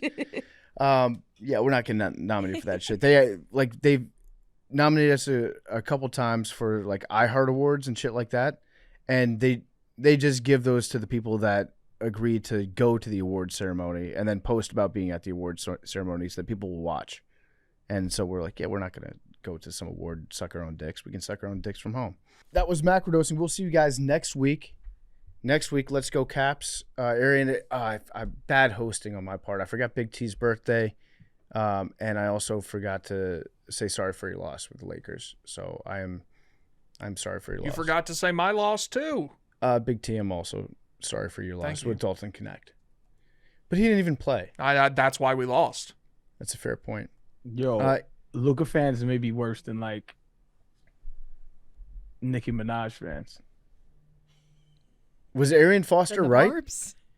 Well, that's what I'm saying. Like, I like always lead with, bro, I think he's an amazing basketball player. One of the best scorers the game has seen. I just don't think he can win like that. And they just always are on my. I'm like, bro. I was arguing with one dude I just had to stop because he was saying, he was like, well, LeBron and Mike has never won at the same age. And I'm like, why are you bringing up the two best basketball players of all time? So because he's just as talented. And that's when you just have to stop and exit the conversation because we're just living in two different realities. We don't live in the same planet. Like, it's not, he's a great offensive player. But to put him in the same category as Mike and LeBron, talent-wise, like, you're on glass dick. It's you just gotta walk away from the conversation. That's some. It was painful to watch the last couple games of Luka on defense. It does a disservice to traffic cones. Traffic cones are useful. They save millions of lives a year. I'm hoping he kicks it with Bron this offseason on somebody's yacht. You know what I'm saying? Somebody get a yacht. Somebody got a yacht, and they have a long talk, like a heart to heart. I'm like, dogs, like, this is like, you gotta get in shape because you gotta play both ends of the floor if you're gonna take it to the next level. You have a lot of talent, but in order to take it to the next level, you gotta get in shape, dog. And that's why, like, comparing him to Mike and Bron is crazy because you're talking about 9-time Defensive Player of the Year's winner.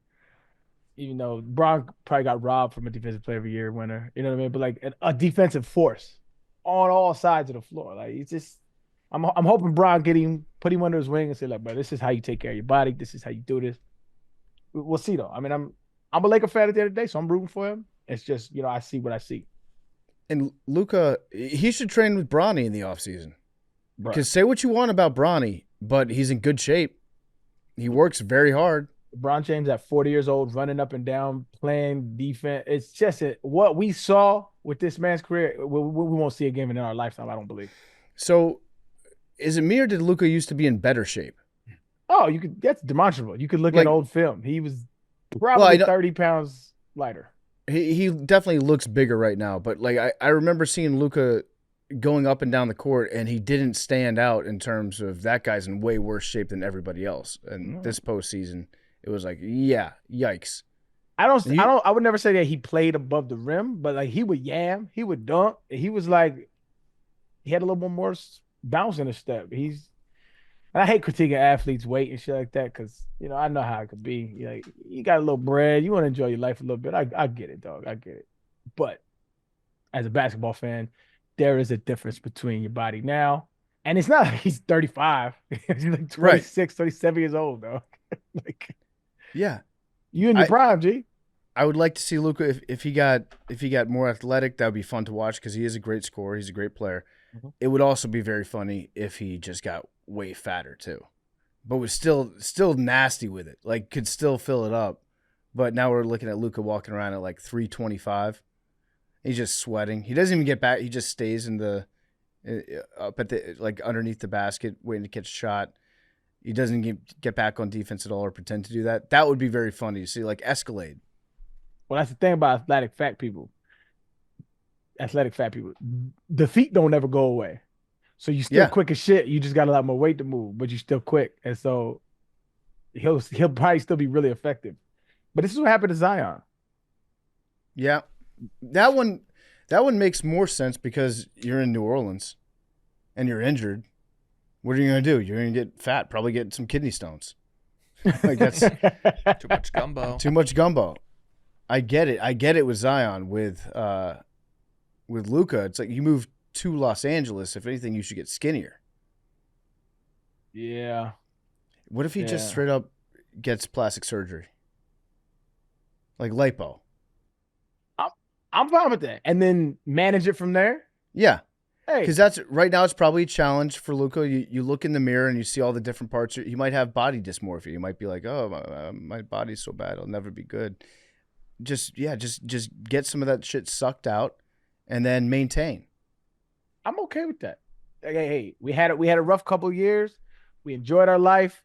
We enjoyed our American professional athlete life. Yeah. Let's just get this surgery, trim some of the fat, and then we start from there, and then we maintain. I'm okay with that, Luka. You're not in Dallas anymore, Luka. You don't have barbecue and all that deep fried shit. You've got green juices and you've got kale and a bunch of weird grains that nobody ever heard of until 6 months ago. So lentils. Take advantage of all that shit. But sorry for your loss. What loss? The Lakers loss. But I saw that coming. So you're good. I saw that coming. I called it when the trade happened, and then I got trounced. You did, yeah. Arian was the rightest person that I've heard. Well, wait. Do you think they would have won that series with Anthony Davis? I think it would have been more. I mean, they got killed. What do you think was missing the most in that series for the Lakers? To be honest, I didn't watch any of it, but they lost decisively. Defense. Anthony Davis is an amazing defensive player. Now, he did get hurt when he went to Dallas, but who's to say that same injury happens? I don't know. All I'm saying is when he got hurt, we were missing a center presence as well, somebody in the middle. We missed that. That's literally what we missed. Now, you get Luka a center that's dominant with LeBron, yeah, we're having a different conversation, but you took this dominant center, brought in Luka, there was nothing to fill that void. Like, that's what was missing. To be fair, they did trade for one, and then it got rescinded. True. All right. Well, we will see you guys next week on Nano Dosing on Tuesday. Until then, love you guys.